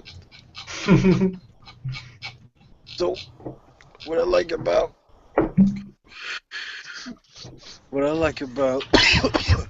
Grape Ape is how happy it makes me feel. I feel, and it is really grapey. It really is a grape kind of aroma you get when you're smoking it. It's kind of great. Come on, Carson. Sing a little happy. Yeah, I'm really happy, but I'm kind of sad at the same time because my girls are out of town until next year, and I'm not gonna be able to see them. Did you see him? What? You said your girlfriend is out of town and I won't be able to see him? No, the bastard said girls. Sammy and Teresa. My chickie boos. Hey, yeah, go ahead and cry me a river, dude. You know, you're fucking high, so fuck you. I know you like that song, Doug. Cry a river. I don't even know the lyrics to that song. Goddamn. I live under Republican tyranny over here. You know. Say what you did. I already know. Something. I don't know. Fuck it. Is this life? Why is there a pair of cheeks on my screen, man? Green Soul. What cheeks, man? That's Assy McGee, bro. Assy McGee. Yeah. What the actual fuck, man? Yeah, that's an awesome show, man. You gotta watch it. It's a good cop movie. TV show. There's no way that's a fucking TV That's show. a freaking TV show, man. What? That's Assy McGee. He sounds like Sylvester Stallone. I'm not even joking. And he has a freaking partner called Sanchez, a fat Puerto Rican dude. Come on, pop us a clip in the yeah. app. Come on. Yeah, you're really serious? Oh, guess what, guys? Guess what I found? I just checked my fucking stash. I have about 4 roaches in here, and one of them has got a shitload of meat to it, and it was some good green bud. Yes. You mean roaches? Like Yes. the fucking I'm Well, actually you know really what? I happy have for you, no, Dark. I have no alternative right now. I have no weed other than this. I'm super excited for you, man. You sound like it. And we are going to share this experience That's together. it. Break out the for floor. protein. All right, man. We're gonna share I this. am gonna torch up motherfucking a pretty fat feeling roach here. It's gonna be, you know what? This weed, it's got about a 3 toke. You're fucking high. Yeah, that's right. All it takes me is one. Yeah, man. This newfangled GMO fucking weed. It's too powerful. Yeah. You're hitting that real shit, man. That's one thing anti-GMO people are never really. That's one exception they make. Weed. Oh yeah. You know what? GMO all the way.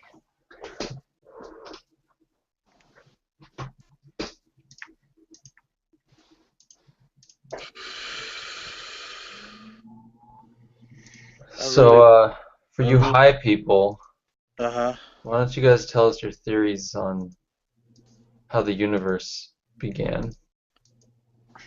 You want me to explain the Big Bang Theory to you? No, before the Big Bang. I don't fucking know. I can make up a story, though. I'm sure I can come up with something creative. Let's see. All right. I want to sound authentic, so I wanted to sound authentic, so so all right, so let's say that there's like a super light years old or ancient civilization that's been around for fucking ever, right? In a galaxy far, far away. Yeah, and there was no time before theirs. Theirs just been there, right? And let's say they're fucking program developers, and they create these giant vacuums and stick fucking gases and rock in there and create a fucking universe, right? And then Sounds legit to me. I'm with you so far. Yeah. Well, actually, I'm not because, hey guys, I'm have to go. It's kind of late here, so yeah, it's been fun. Take care, guys. Okay, see you, Art. Good night, Art. Alright. Good night, Art. Sweet dreams.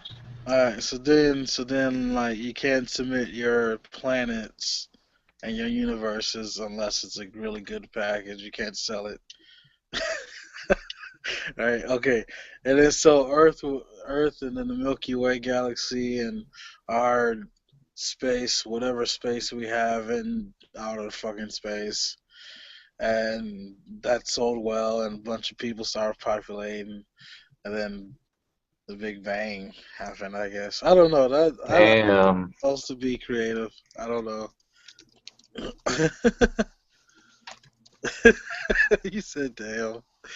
Hey, I'm already on hit number 5 on that fucking road. I am about ready to. I think I'm gonna fire it all the way up. But you know what? I am fucking high now. I feel great. Thank you for making me try to get high. It's the greenery scenery, man. You can't even We're a beat bunch this of thing. enablers. Brojo, what's up, home skillet? What's up? How you doing? I'm doing good. Is that you in that picture? Why? No, your profile picture, is that you? Why? Because I'm just curious, man. Do you think I'm cute? As a matter of fact, I do. I think you think I'm sexy. Dang, I forget the He is thinking, man. He is thinking. Yes, I think you're cute. Now, is that you in the picture? It looks like he's Yes, it holding a is. cigarette. I am holding a cigarette. Only it's like a cigar and it's his brain. He's holding his brain. That was fucking funny. Is that you though, buddy? Yes, it is. See, that's the kind of shit you get when I'm high. I'm fucking high. We need to get Nephilim free high and get him in here. Oh my god, That'd be great. Dream good true. Because he gets high. That would be a dream fucking Actually, you know who we really need to get high? But Rob Beasley. oh god, no, fuck. Fuck him. Yes, that fucker needs to get high. He needs to fucking loosen up them shorts a little bit. Actually, someone told me he had an aneurysm. I'm on roach number 2 now with about my 7th hit, so I am fucking happy motherfucker. All right. Is it true that he had an aneurysm? I don't know. Fuck. Hey, I haven't heard nothing about it, man. Tell me about it. Oh my god, I almost jizzed my fucking pants.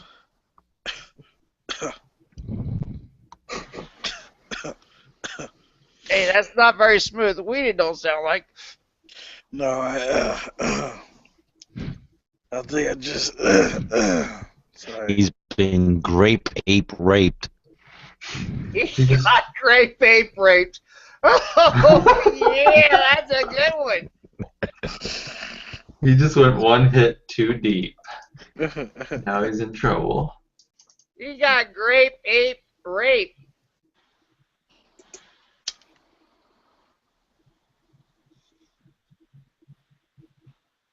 Okay, I'm glad I found these fucking roaches, man. I am fucking high as a motherfucker now. That is great. I wish I liked weed still. You don't like it? What do you mean? It doesn't have a pleasant effect on me anymore. Well, you know, it depends on what kind of weed it is. It really does. Yeah, I've tried it all. What you smoke? I've tried it all. And I've tried smoking a little and a lot. Well, hit. You know, I think Even one hit. You know, I've heard a guy that was an expert on weed, and he said that there were certain weeds that he called high anxiety weeds. Mm-hmm. And he had other weeds that said that you would be very cool with, you know. Yeah, sativa is the high anxiety. And I would, you know, maybe you should be on the other weed. I've tried them all, man.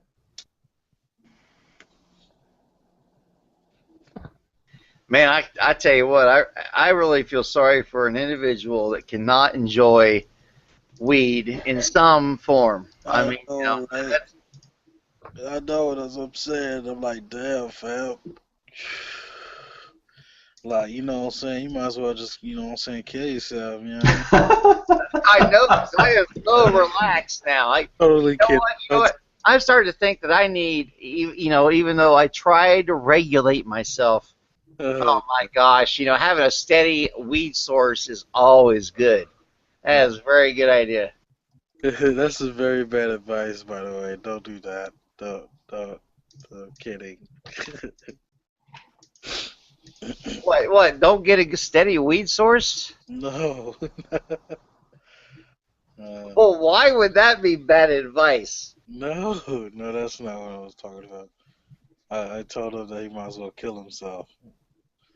I was joking. That's bad advice. Okay, you're okay. I got you. I'm sorry. You're right. You're right. That is bad advice.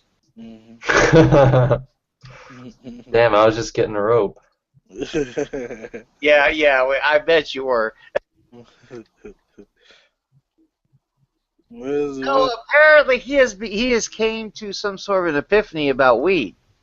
He thinks that weed is probably not good or something. I think that. Are you affected somehow, Doug? That weed is really probably a negative aspect? For me it is. That's interesting. Well, you know, I hope you don't mind me asking you questions. Okay. Okay, but medically, is that a medical assumption? No, I mean I don't like the feeling it gives me when I'm high. Well, can you describe it? It just makes me Yes, Doctor. I guess anxious and basically anxious.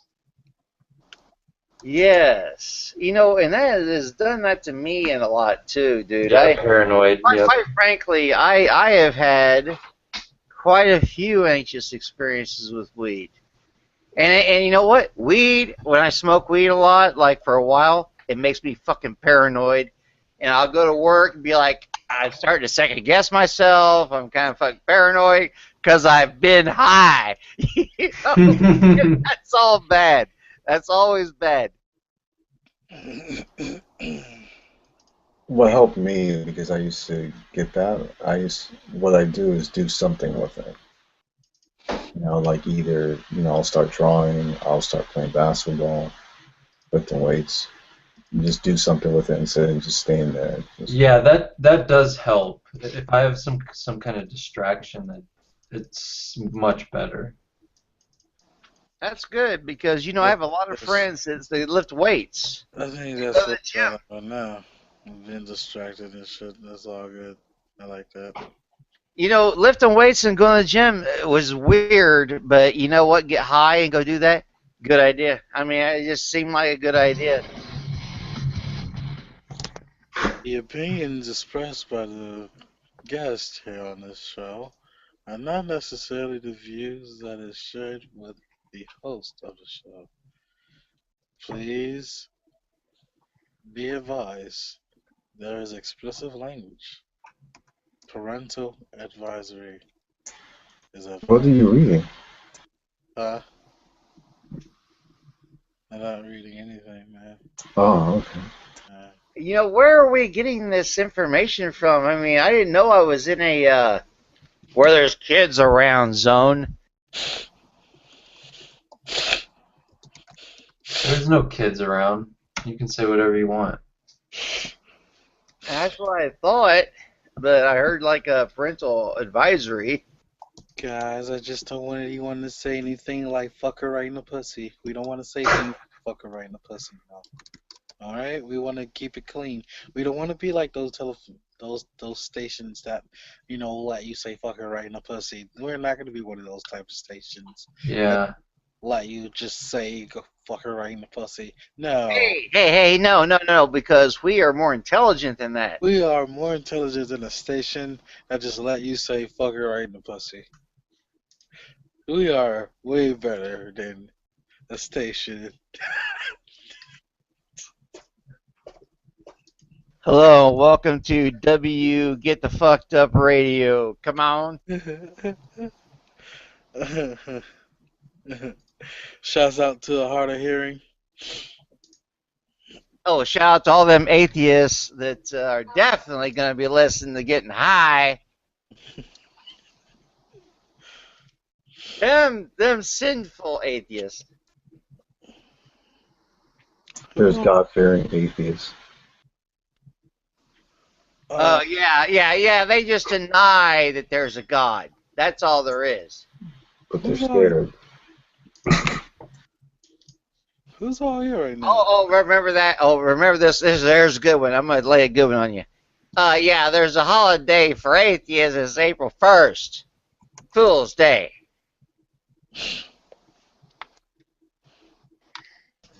Yeah, I still think atheists believe in one too many gods. That's like a great comeback for Christian, man. That's actually that's way more credit than they ever would have ever got in anything, because that's the best comeback I've ever heard. Tell that nigga to eat a dick. Damn.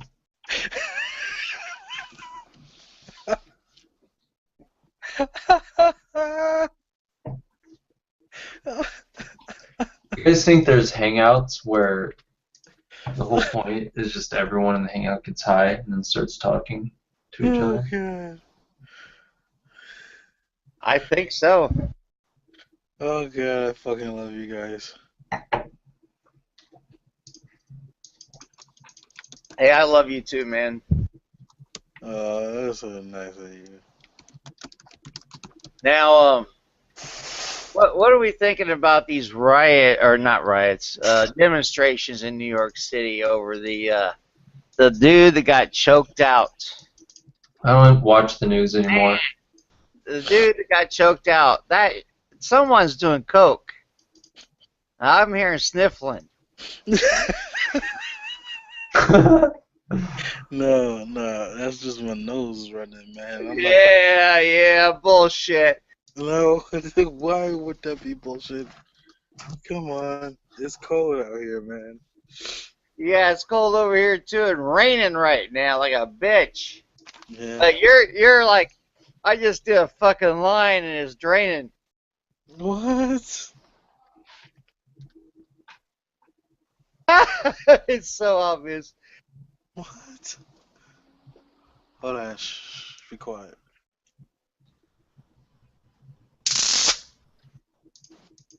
The fuck was that? That nigga?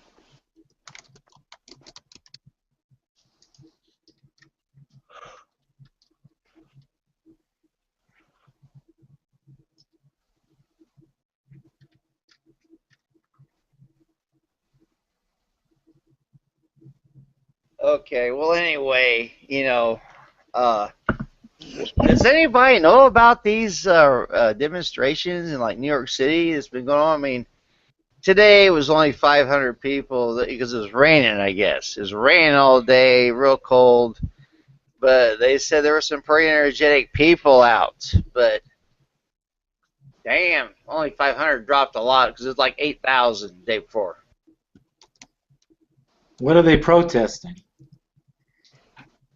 The black guy that was selling untaxed cigarettes got choked out in like a fucking MMA style choke, like bare naked choke on this big black dude, and the cop just freaking jumps on him, gets him in a choke, holds him down, chokes him completely out, and kills him. Kills him? Yeah, kills him. It kills him. And it was the end of the day for that big guy. But there was 3 cops that jumped him, but one of them got from behind him and choked him out until dead. And then that's fucked up. Yeah, it is way fucked up. And it's all on video, dude. It's all on video. It's on the internet. Everybody's seen it. And that is why the non-indictment by a grand jury didn't indict the cop, said he was okay with killing this dude in a choke, And chokes are also not something that the New York City Police Department, upholds. It's just a policy. See, it's not. Well, this is so weird because someone told me today. They go like, "Yeah, well, it's not against the law for them to choke them." But excuse me, motherfucker. Last time I checked, if you actually choke a person out and kill them, that's against the law. You know? These cops are getting crazy.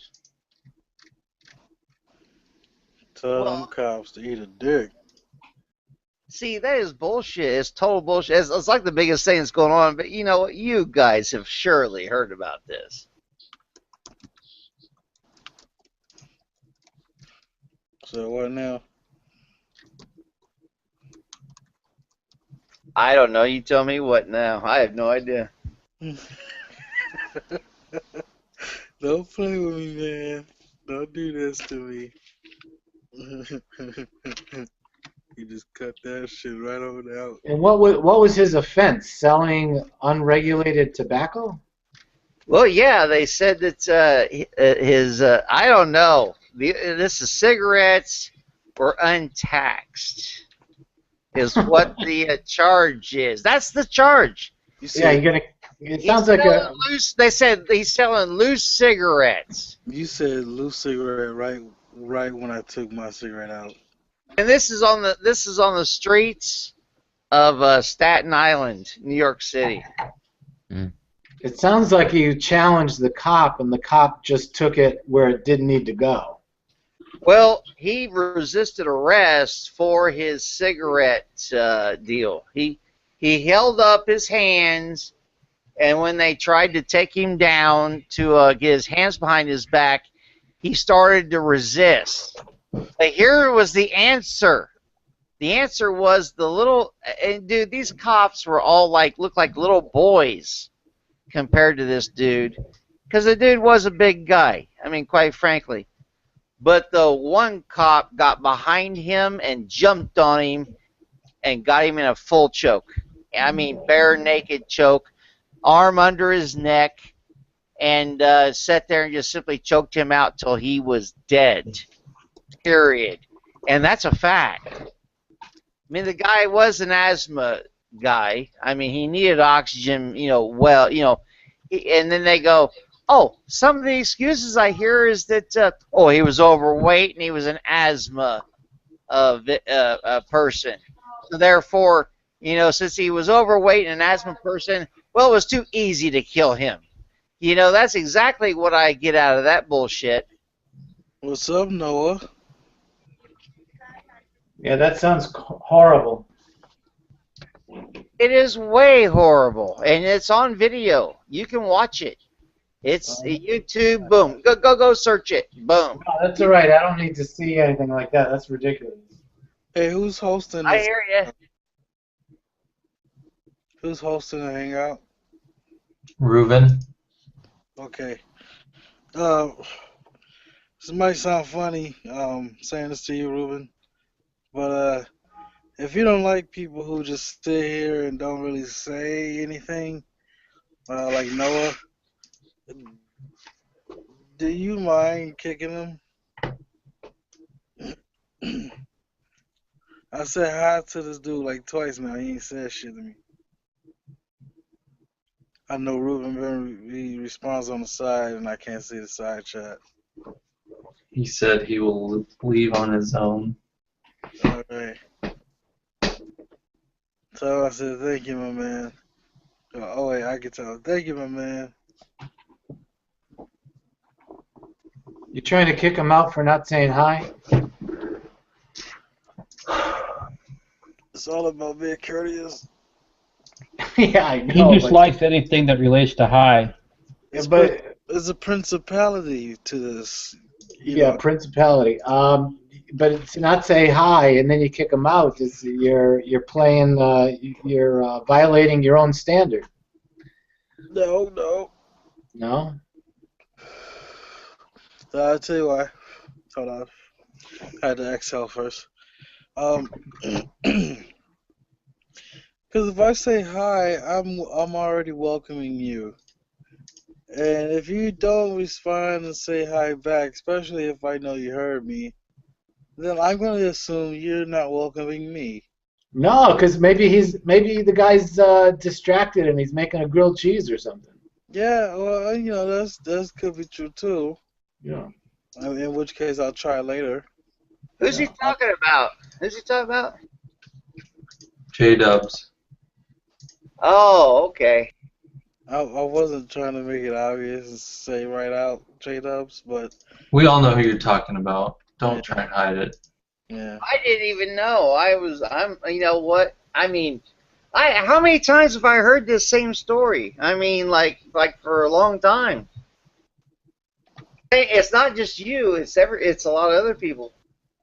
Also, people have different greetings. Like sometimes somebody will say, "What's up?" and they're expecting a response, and other people, when they say "What's up," they're not expecting a response. So you kind of got to know what their normal communication. Yeah, I've been trying to interview J-Dubs for a while. I would like to interview J-Dubs. And I want to ask if you keep creating Brett King accounts. If you are risking your channel as well. And I would hope you wouldn't want to do that. Right? That's if you are. Okay, I've also heard it could be thick shades, so. I'm so confused right now. You know, it is like I said. You know, I think there's some previous, depth to this conversation. Because, that's what I'm saying. You know, it sounds like there's some previous vendetta going on. No, not vendetta, but yeah, there's a backstory. Okay, I see. That's what I'm reading here. There's a backstory. There's a backstory for me as to why I'm asking these questions. Oh, you know what? I don't know and I don't care. I'm just, but actually, I think it's common though. I think it's something that's happened probably before with other people. Hey, this is a drama-free zone. I know. I'm not evoking drama. We're verging on it. And I like to make it a very pertinent point that when I ask questions that I shall not be facetious. I am asking in a very general space here. It's a really real question, and I really, really want to know. So, hi or not, I am not to be facetious when I ask these questions. I hope I'm making sense. I mean, because I feel like I'm rambling. Maybe if you had his personal address or something that No, I don't. message him. I don't dislike J-Dubs, nor do I hate him or anything like that. He grows with some people I hate, absolutely. One of them in particular has a life ban on YouTube.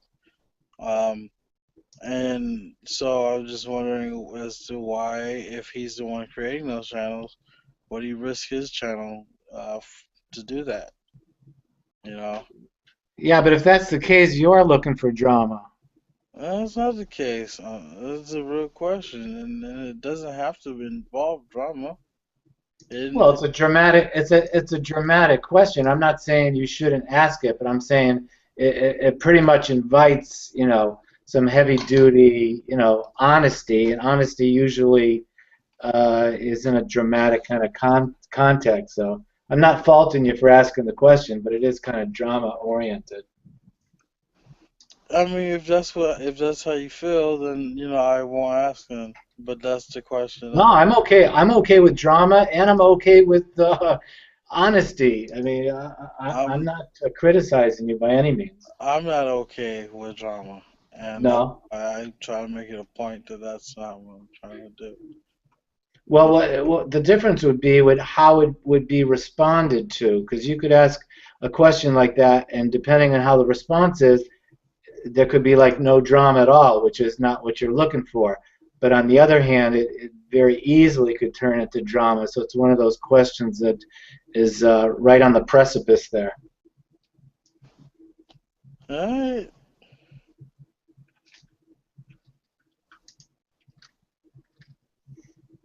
I just say that from experience. I'm a special educator for the last 20 years, and all I do deal with all day long is drama and behavior. It's not like I don't see a point. Yeah. You know what I mean? Then again, we could look at this place as a playground, and we're just a bunch of buddies, right? We all men here. It's a men's area. It looks like to me. I don't see a single woman, and he can, you know. Can we change? I think that we change our way we talk to each other. Can we get some women in here? I think it's a good idea. I think that he's right.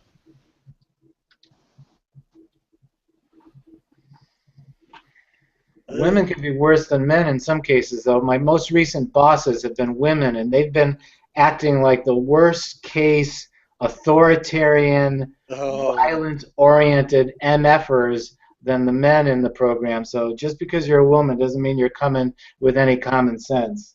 I don't think anyone will argue that, but that's, well, no, actually, that's kind of worded wrong. No, it's not. No, it's not. I disagree wholeheartedly. I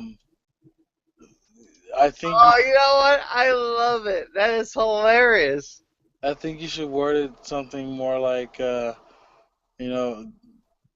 just because, you're a woman in power doesn't give you any special right to, treat men any less. No, it doesn't. But I take it you're not with somebody right now. Well, I mean, no, I have 2 fuck buddies.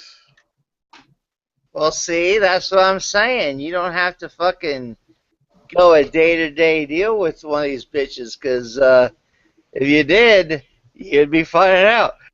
Respect my women, man.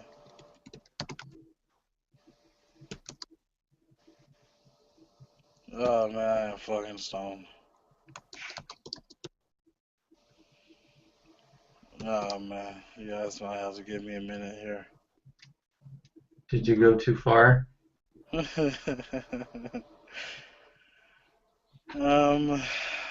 Yeah, sounds like it. Usually the good stuff, all you need is 1 or 2 hits. So. Yeah. I don't think I went too. I don't think I went too blankety blank blank blank. I don't think I went too far. Can't say I haven't been there at least 1,000 times. Mm-hmm. How many rungs off the ground are you? Huh? How many rungs up are you? I don't even know what you're saying, man. It's talking about how many rungs up the ladder. Oh, shit, I don't know. 12? What fucking ladder? What are we talking about? The ladder of Highnam. Yeah, Wayne's got his own ladder of highness. Well, first of all, we need parameters. What are the parameters? Wayne's even got a calcu sooner.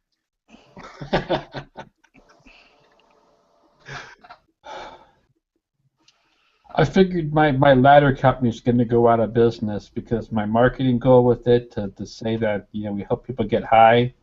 I think the crane companies are just going to take our business. Mm-hmm. No, man. The Grape Ape sounds like did some business there. Oh yeah. Yes, it fucking did. I am like fucking loving this trip right now. Well, I do not have Grape Ape. I have smoked a little weed here, the roaches I found. That was a green It was a green skunky weed, and it did not leave me feeling down. Look, I am way more talkative now. See how that worked? That's why I like sativa better than like the indica, because the indica just makes me want to go to sleep. Sativa Yes, makes I me. am not. Yes, Sativa you're makes right. my. And I agree with you. The up buzz is great. Yeah. It I'm makes you. all I'm all about the up buzz. The down buzz, fuck that. Yeah, I agree. But it's a good reason why marijuana should just be legalized and taxed, is because it's not associated with violence and death the way alcohol is. Oh no, you know people that get high are fucking you. Generally, I'm not saying they always are, because there's some people. Well, they're mixing drugs probably. You know, they're just not exclusively smoking weed. I think if you exclusively smoked weed, you would never be a problem. I mean, you would not be demonstrating. You know, the government missed out on this weed because No, absolutely. actually, I think they better control people with weed. Actually, if you were to say, you know what, we're going to give you free marijuana if you fucking vote for me, dude, that motherfucker is going to get elected. You know? The stoner population is too high. I mean, eventually it will be too high. I mean, you know, if people don't like weed, it's just because they haven't smoked it yet. You know, they need to. If they do smoke it, they're going to start becoming more happy with that. You know what? Good. I'm happy with that.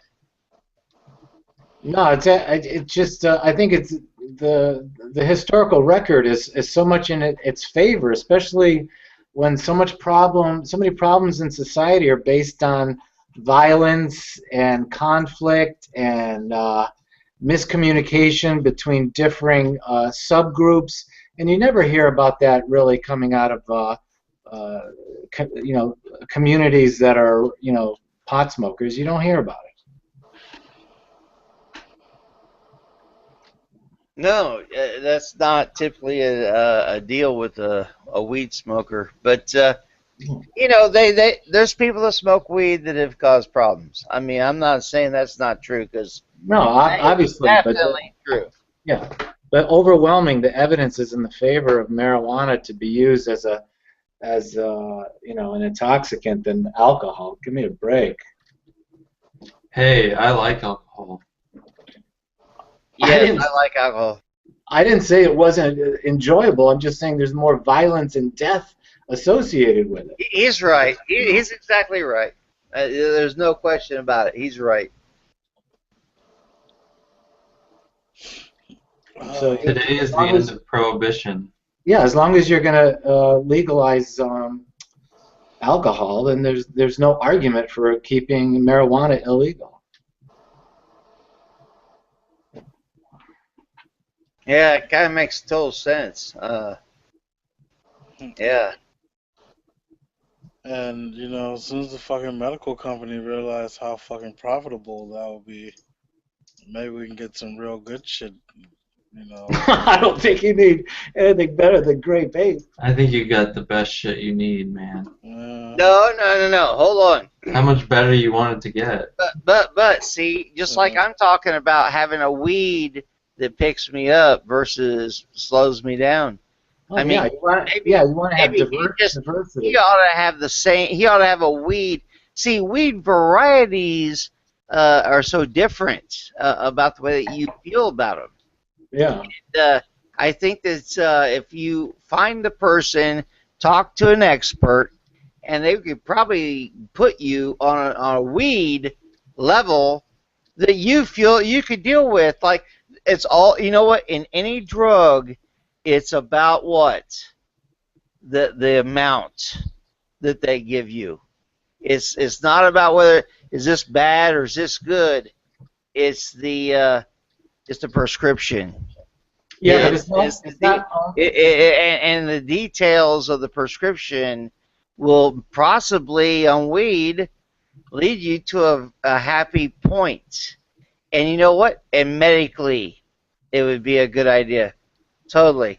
Yeah, but it's not only the amount, it's also like you're saying there's so many different types of cannabis, certain chemical reactions to the individual is really kind of I think what you're talking about, whereas like a certain type for you is going to make maybe give you sort of a boost, and that same weed with somebody else might cause them to be too drowsy or whatever. So it's a matter of finding the right amount and chemical composition that's good for the individual, which is all the more speaks for the reason to legalize it, so then you can have a doctor say, "Oh no, you don't need grape ape, you need hunky dory." You know. Yes, whatever. You're exactly right. That is so 100% correct. And I learned it. I learned it through many years of smoking weed. Yes. See, that's the only way you learn that. Right Yeah. now, it's the only way. And then, but after you smoke it long enough, you come to a fantastic conclusion, and you can easily understand how a person can smoke weed and be exceptionally functional in society.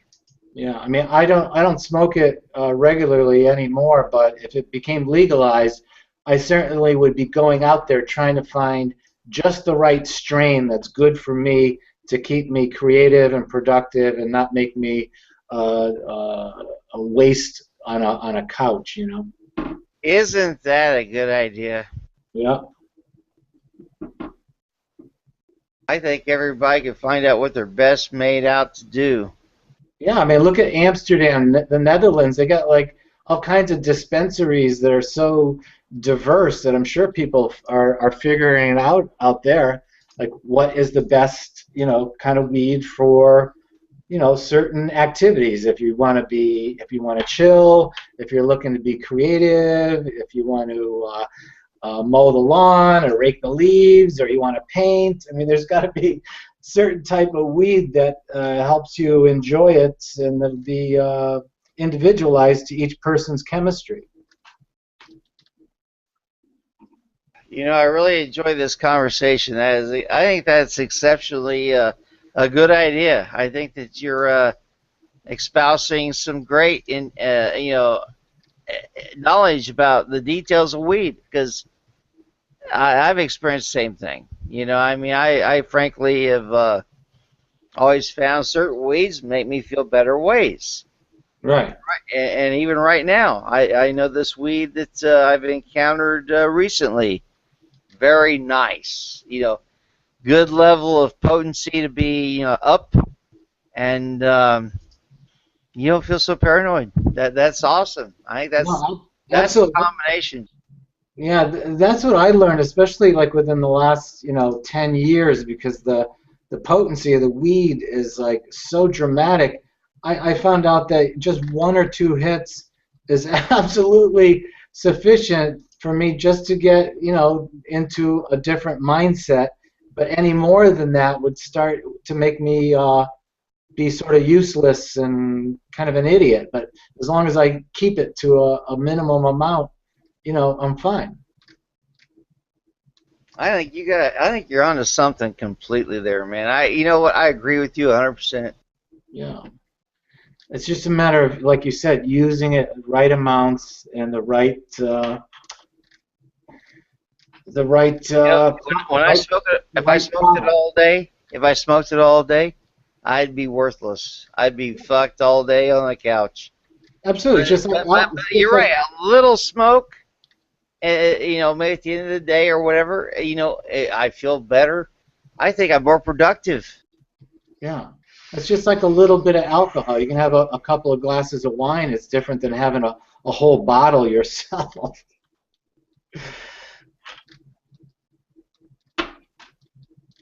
Yes, exactly. I'm already halfway through this bottle. Well, Doug, we know you've developed a tolerance, though. That's true. Yeah, even tolerance to weed is something people have. I think you might develop some tolerance to it. Oh, you definitely do. No doubt about it. Did you know Carl Sagan was a huge weed promoter? Well, yeah, you can tell by the look on his face. He's like, yeah, I'm high. I'm thinking about the universe. And that's the way it ought to be, because I think that getting high and thinking about the universe is awesome. Yeah. Yeah, it's a lot better than starting thinking about your negative emotions and looking for someone to take it out on, like alcohol does. Alcohol doesn't have that effect on me, thankfully. Yeah, well, you're just generally a nice guy, so it doesn't have that.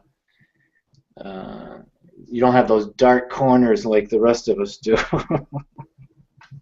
Well, you know what? Now that I am single and have been living alone for a long time, yeah, there is no way that I have any issues with anybody else because I don't have to deal with anybody else. Yeah.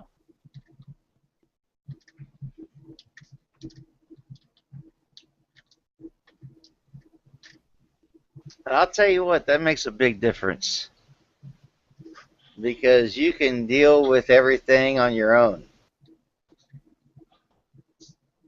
Yeah.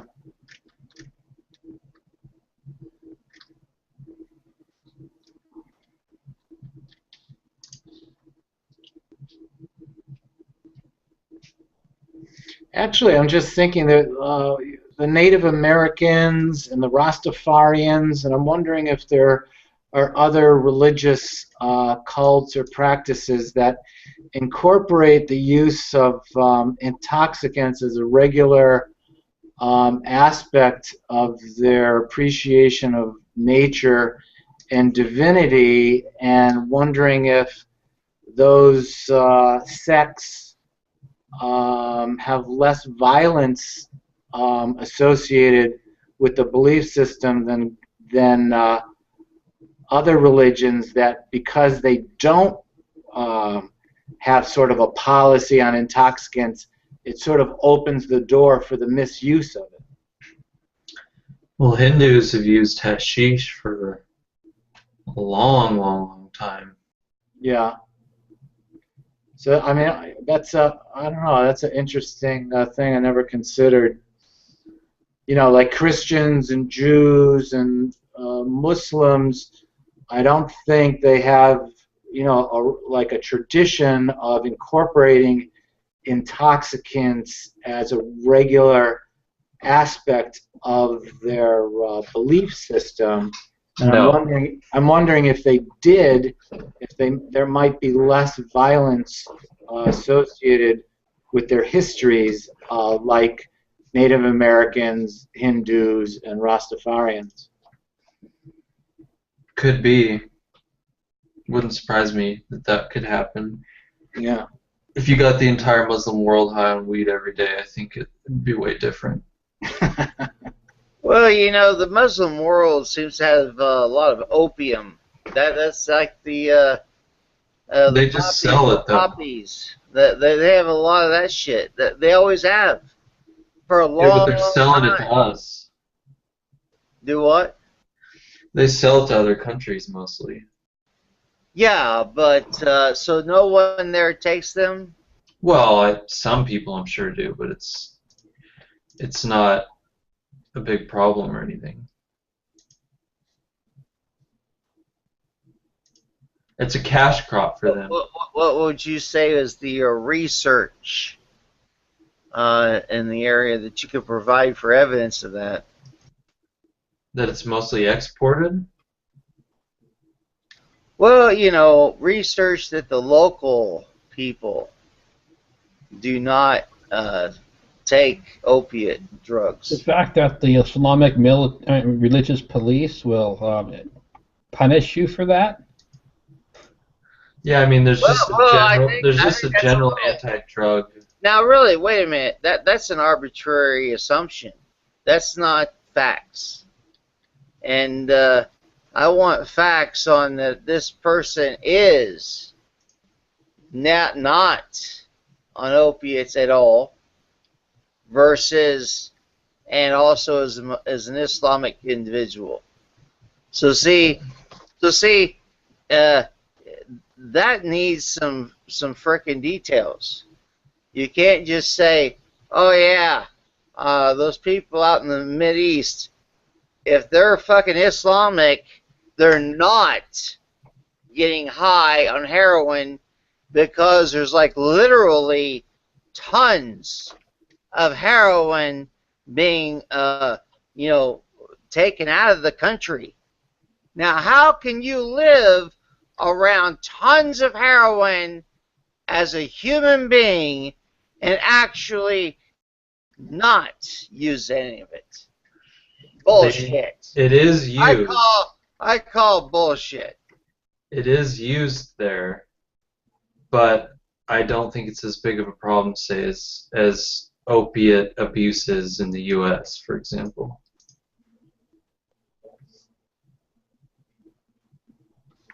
Percentage-wise? Yeah, I don't have the numbers. I'd have to look. I mean, there are a lot of opium addicts in Afghanistan, for example. So they do use it. But I'm sure there are. Yeah, there are, but in comparison to how much access they could have to it, it's pretty small, considering most of the world's opium is grown there.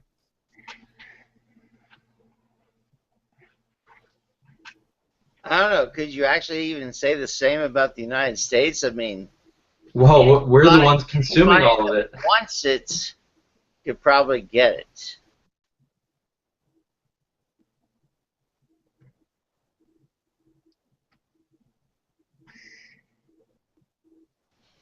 Oh well, I'm just thinking. Just thinking. The Taliban actually had a opium ban.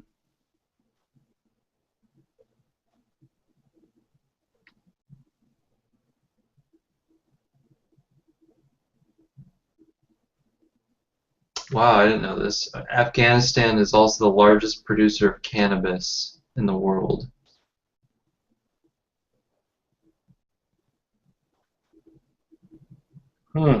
In 2004, a fatwa was issued by Muslim clerics claiming that opium production is contrary to the Sharia law, and any opium producers would face punishment in accordance with the Sharia.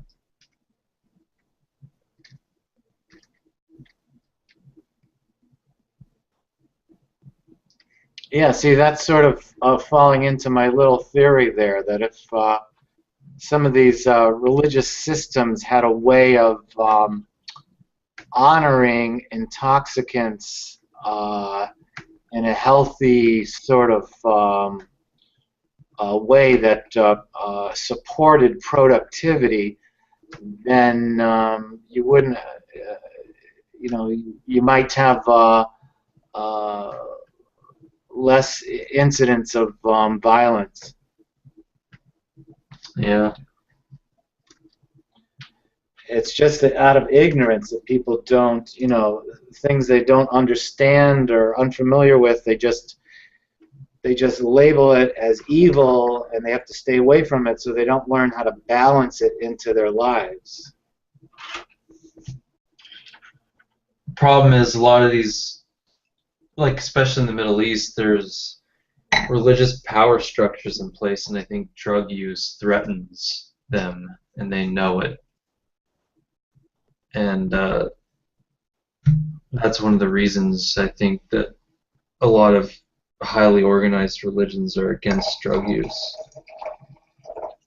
Yeah.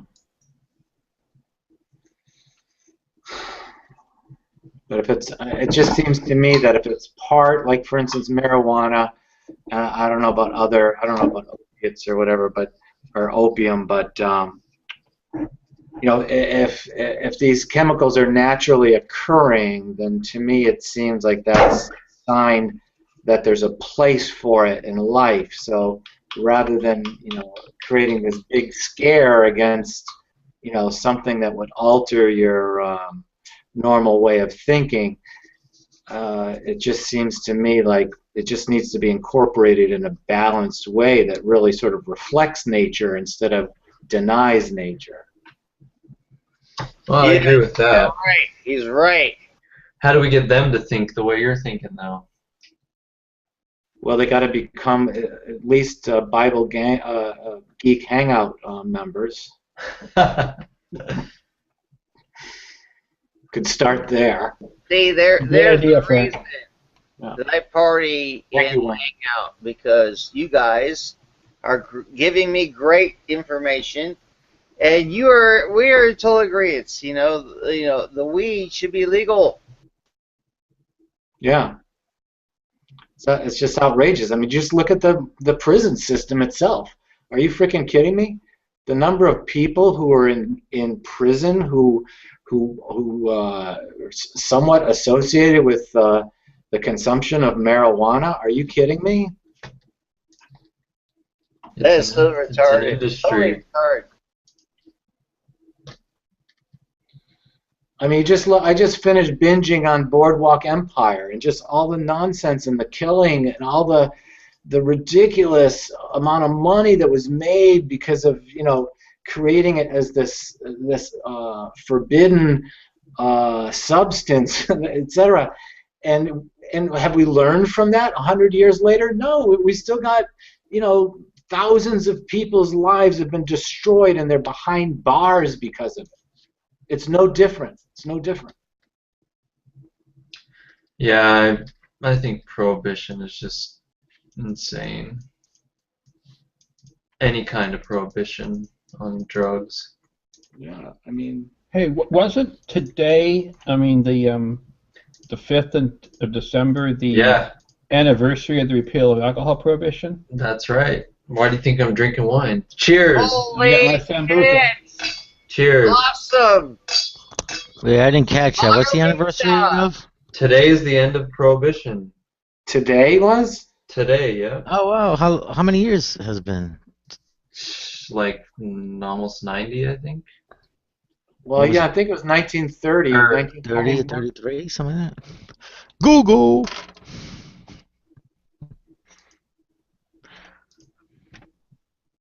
So it'll be like, what, 70, 75 years, maybe 80? Yeah, almost 80. Actually, yesterday was the anniversary. On this day in 1933. I think like a few seconds ago it changed to being...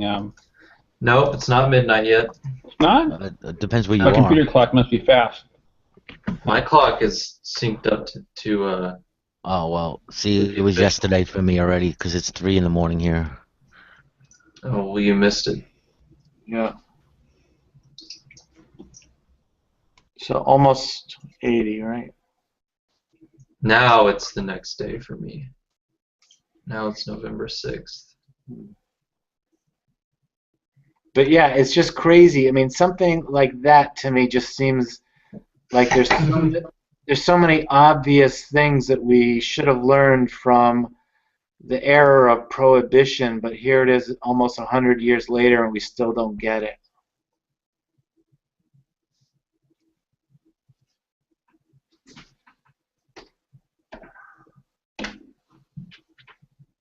Yeah, I don't know. I guess just that there's too much built up around the way it's been that it's hard to dismantle that big behemoth. Yeah, it's just like that Leviathan. Yeah, it's just like Bible theories or whatever. I mean, things that are traditional that, you know, have been going on for centuries. You know, Yeah, they have momentum. They don't give up that stuff too quickly. It's amazing that the gay marriage has you know, found significant support in the nation in a short amount of time, because that's an issue that's certainly you could put alongside all these other prohibitions that have gone on for centuries. So, you know, if gay marriage can be accepted in a short amount of time, then I would say marijuana should be shortly behind it, and maybe some other nonsense that's tied into superstition and traditions. Yeah.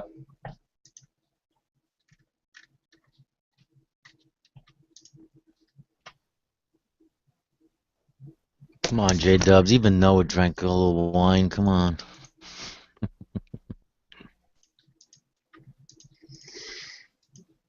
I had three vodka and cranberries before I joined you guys.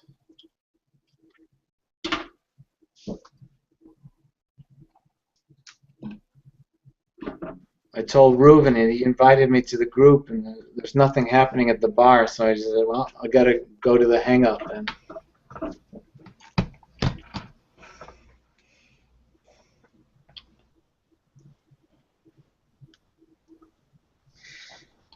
I was drinking some Sambuca, and now I'm paranoid that someone's trying to kill me. Reuven, if you ever drink, you got to start with Jewish wine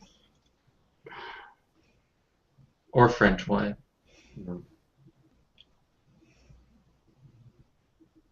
That means any wine.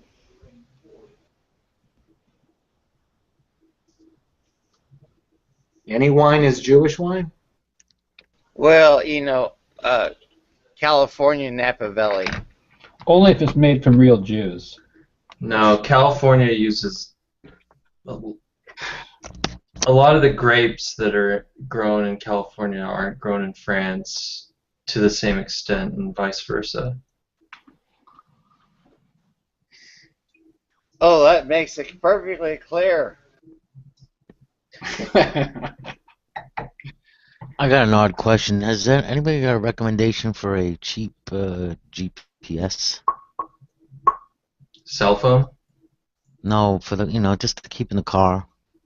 How cheap and what minimum features do you need? I just need to get where the fuck I want to get to. That's it. I don't care about all bells and whistles. Look on eBay. There's some for like $25. Yeah, I'm looking at ones like 46, comes with free updates. It seems to be, but you get what you pay for with those, and yeah, I don't think there'd be like one that'll fit your criteria for like less than like $50 or $60.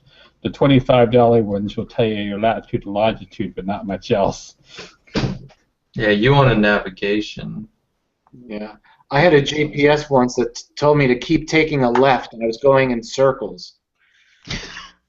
And I had to, and I had to get to an interview. I was like late for an interview, and this thing kept telling me, take a left, take a left, take a left. And I just grabbed the thing and just threw it on the floor. Oh my God! I almost was late for my interview. Yeah, I had an old GPS I tried once, and I was going down the freeway, but it already had pre-calculated the route, and it kept thinking that we were on the road next to the freeway. Yeah, right. So it kept telling us, turn onto this on-ramp to get on the freeway. It's like, we're already on the freeway. And then, like for 20 miles, it just kept doing that. It's just like... Oh, it's horrible.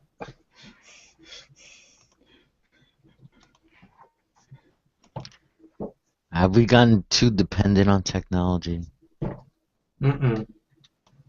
No, I'll have to check with Google to find out. No, we've been too dependent on technology since we first started making tools. They don't sell maps anymore in convenience stores, so you're screwed. You got to get a GPS. No, Google says I'm not too dependent on technology. Very good. Very good, Wayne.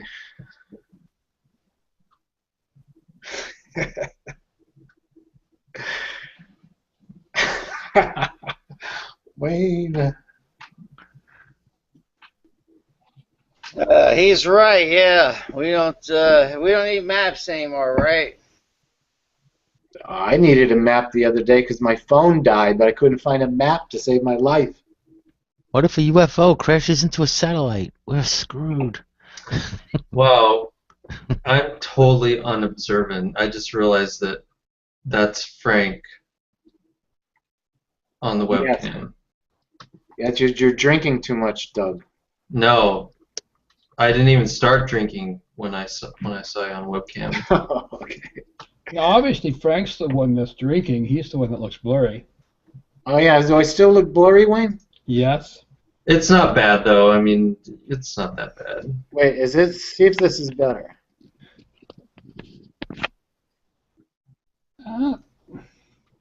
It got a little better when you were touching it, but then when you let go, it got worse. Yeah, I think when I touch it, it gets better, but yeah, I don't Was know. there a problem with your autofocus or something? It's slightly better. It's I don't know. It's just a Logitech $35 thing, but it's just got this little lens that I can turn it? I can rotate, but it doesn't. I don't think it really changes very much. You could try putting a magnifying glass in front of it. Well, like I told Wayne yesterday, Doug, it sort of fits my philosophy. It's kind of blurry. Well, I can't wait for Sunday. It'll be good to have another person with a webcam and mic. Yeah. So it sort of fits my whole fear of being identified. So the fact that I'm blurry is actually, I feel safe with that. Well, there you go. Dude, you are a lot of fun to party with, I think. Let's, you have any booze? You got any booze you're drinking? Who are you talking to? The guy with the, white hair and short white hair. Yeah, that guy right there. Shaking his head. That's the guy. Yeah, I don't have anything. I got some Sambuca, but not that much. I have a hard time getting on and just partying with everybody and talking to everybody when I'm not drinking or high, I guess. It's pretty hard to do. I mean, I'm like, don't feel like interrupting. But when I'm drunk, well, I will interrupt. Well, that's what they say about intoxicants. Is it removes the inhibitions. It's a social lubricant. Yeah, I don't like the word lubricant, but okay.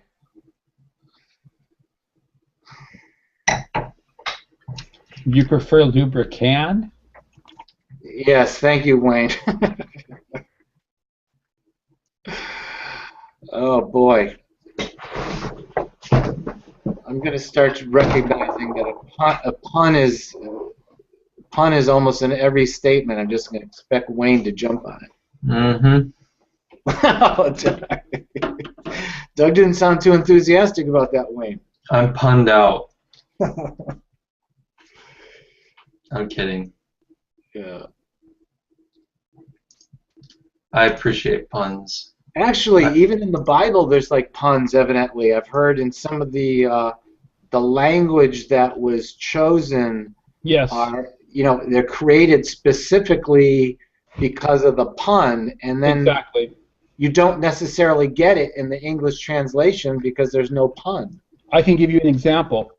In Genesis, I think chapter 3 in the garden, it says that the serpent is the most sly or clever of all the creatures in the garden.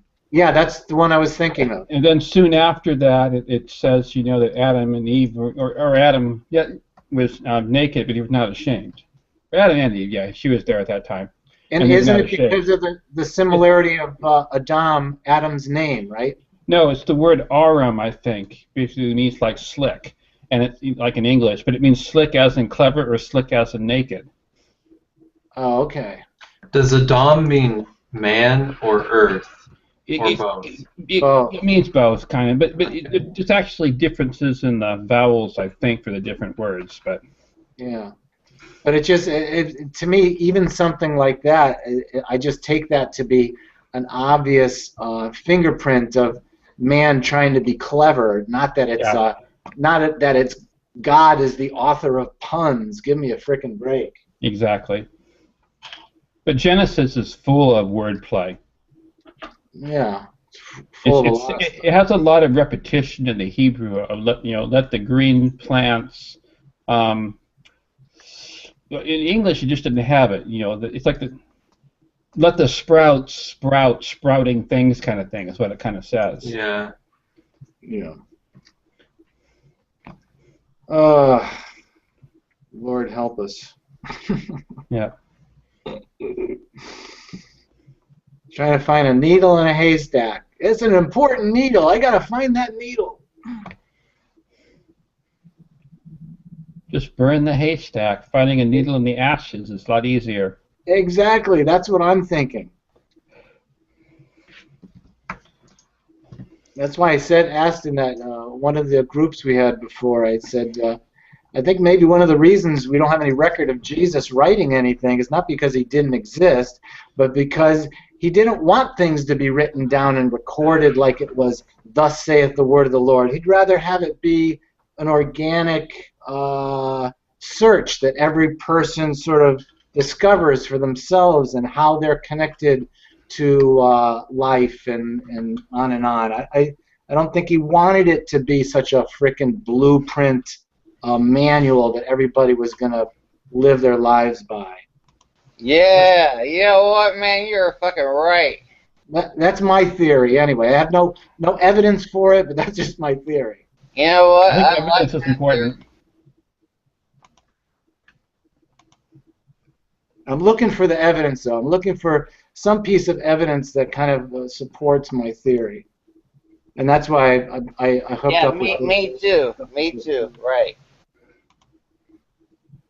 Because I figure there's got to be some kind of evidence that we can use that shows that life was not intended to be as complicated and divisive as it is. And there's got to be some evidence for that. I mean, we find it to be self-evident in just the way we live our lives. So it's like there seems to be, like, when you're talking about a holy book that's sacred scripture or whatever, if it's sacred, then we should be able to find some evidence that what we experience every day is being supported in these generation-old texts. And if we can't find it, then I don't know what value that says of the text.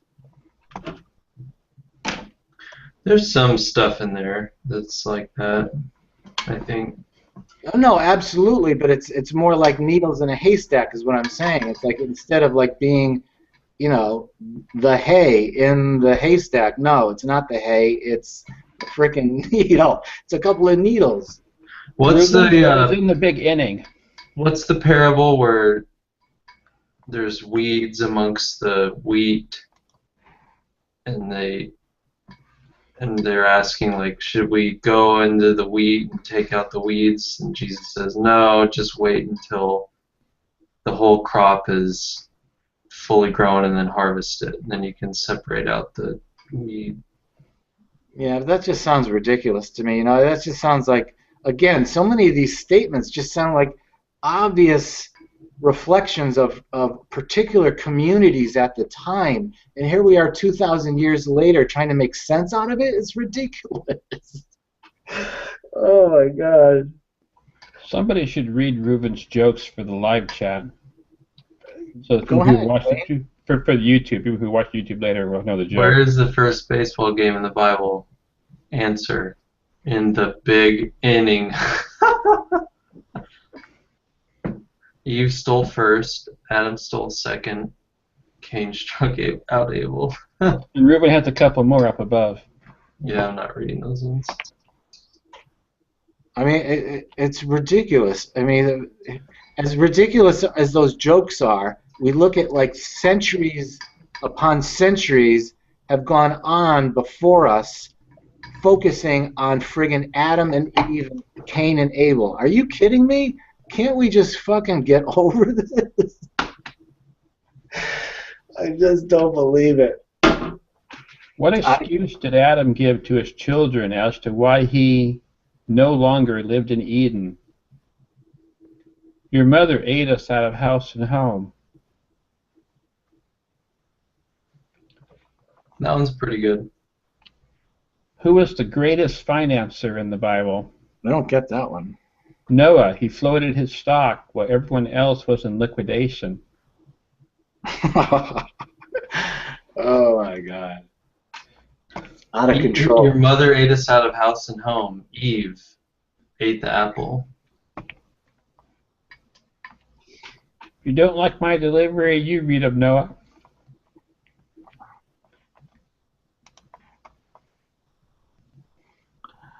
No, I think Wayne's delivery is perfect, actually.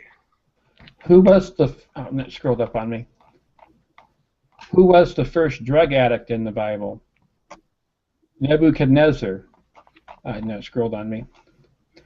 He was on grass for 7 years. It's terrible.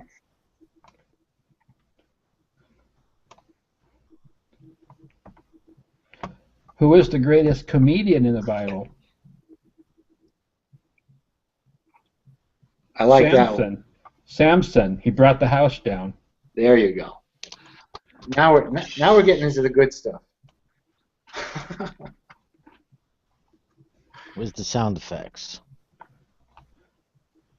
Where is the first tennis match mentioned in the Bible? When Joseph served in Pharaoh's court. Oh, man. Oh, that's bad. I wish Reuven could actually get on mic and read these, but... I don't think we'll ever hear Reuven's voice. Which servant of Jehovah was the most flagrant lawbreaker in the Bible? Moses, because he broke all 10 commandments at once.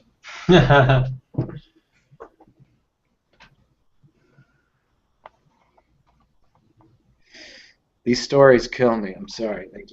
They make me want to go crazy. That reminds me. I didn't break the rules. They were already broken when I got here.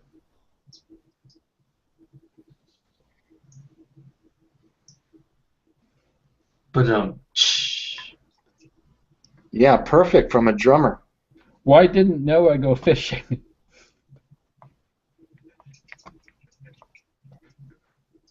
I almost can't read now. I'm laughing too much to read. Why didn't Noah go fishing? He only had 2 worms. That one's pretty good.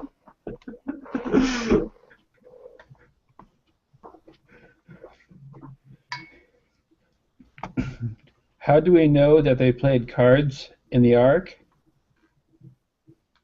Because Noah sat on the deck.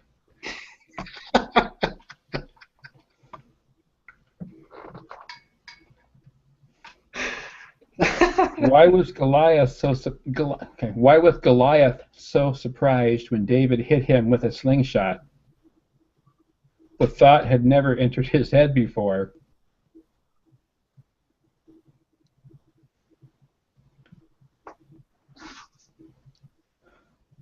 That doesn't make sense, does it? Yeah, I didn't quite get that one either. Who was the greatest babysitter mentioned in the Bible? David. He rocked Goliath to sleep.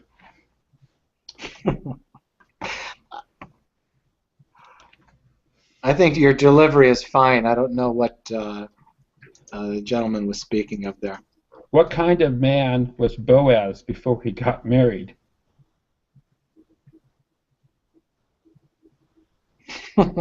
He was ruthless. Has anyone here read Hitchhiker's Guide? I love Hitchhiker's Guide to the Galaxy. Who was the greatest female financier in the Bible? Pharaoh's daughter. She went down to the bank of the Nile and picked up a little profit. These are so bad. This is like listening to Vogon poetry. Or like Annie Youngman, you know. I just want to get sucked out of an airlock right now. Oh, wow. Yep. It's unpleasantly like being drunk.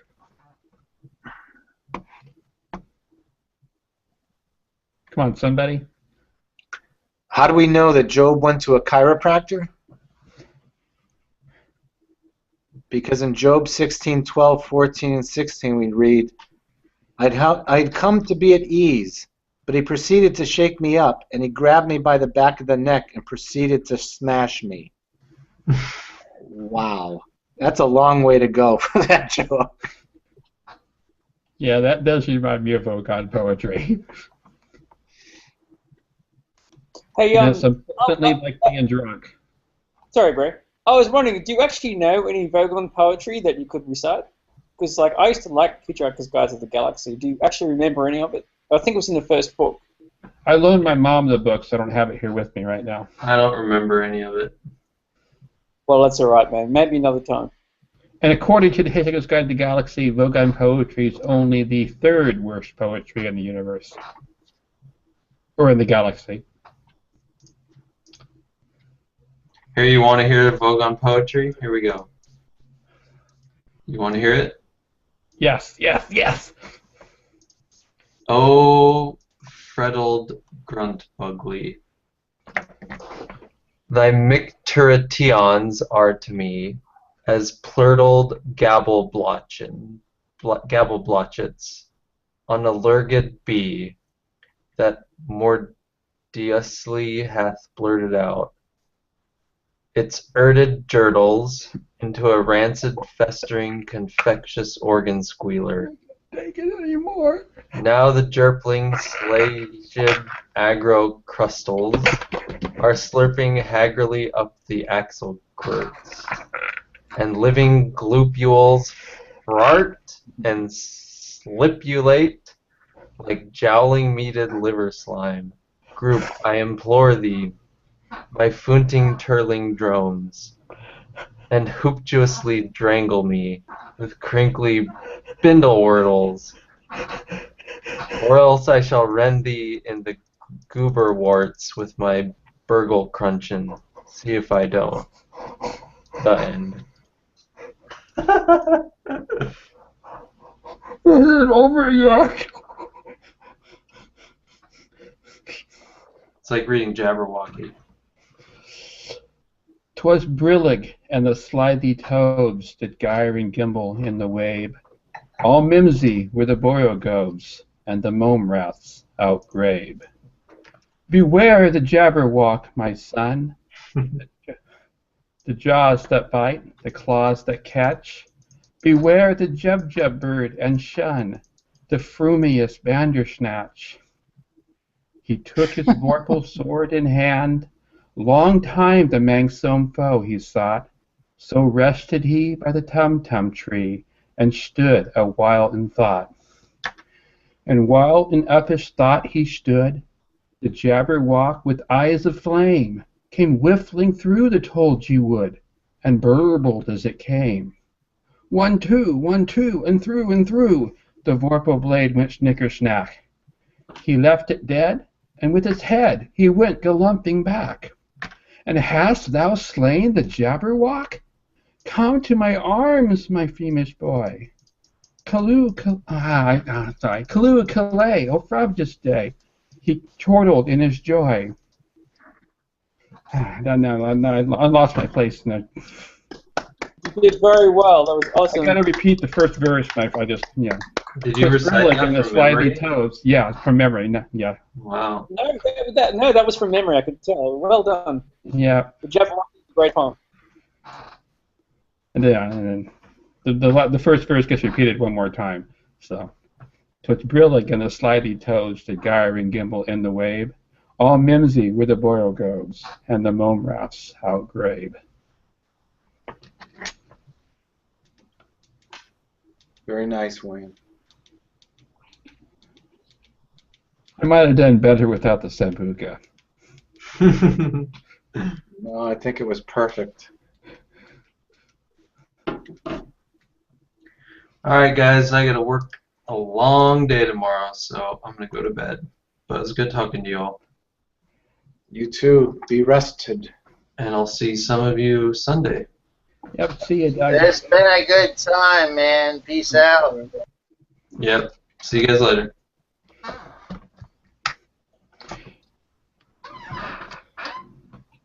Yeah, sometimes I get weird looks 'cause when I'm bored, standing in line at the grocery store, I just start reciting Jabberwocky out loud.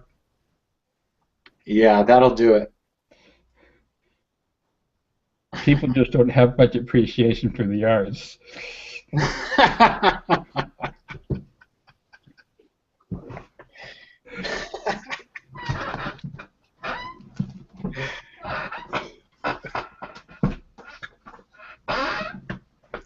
to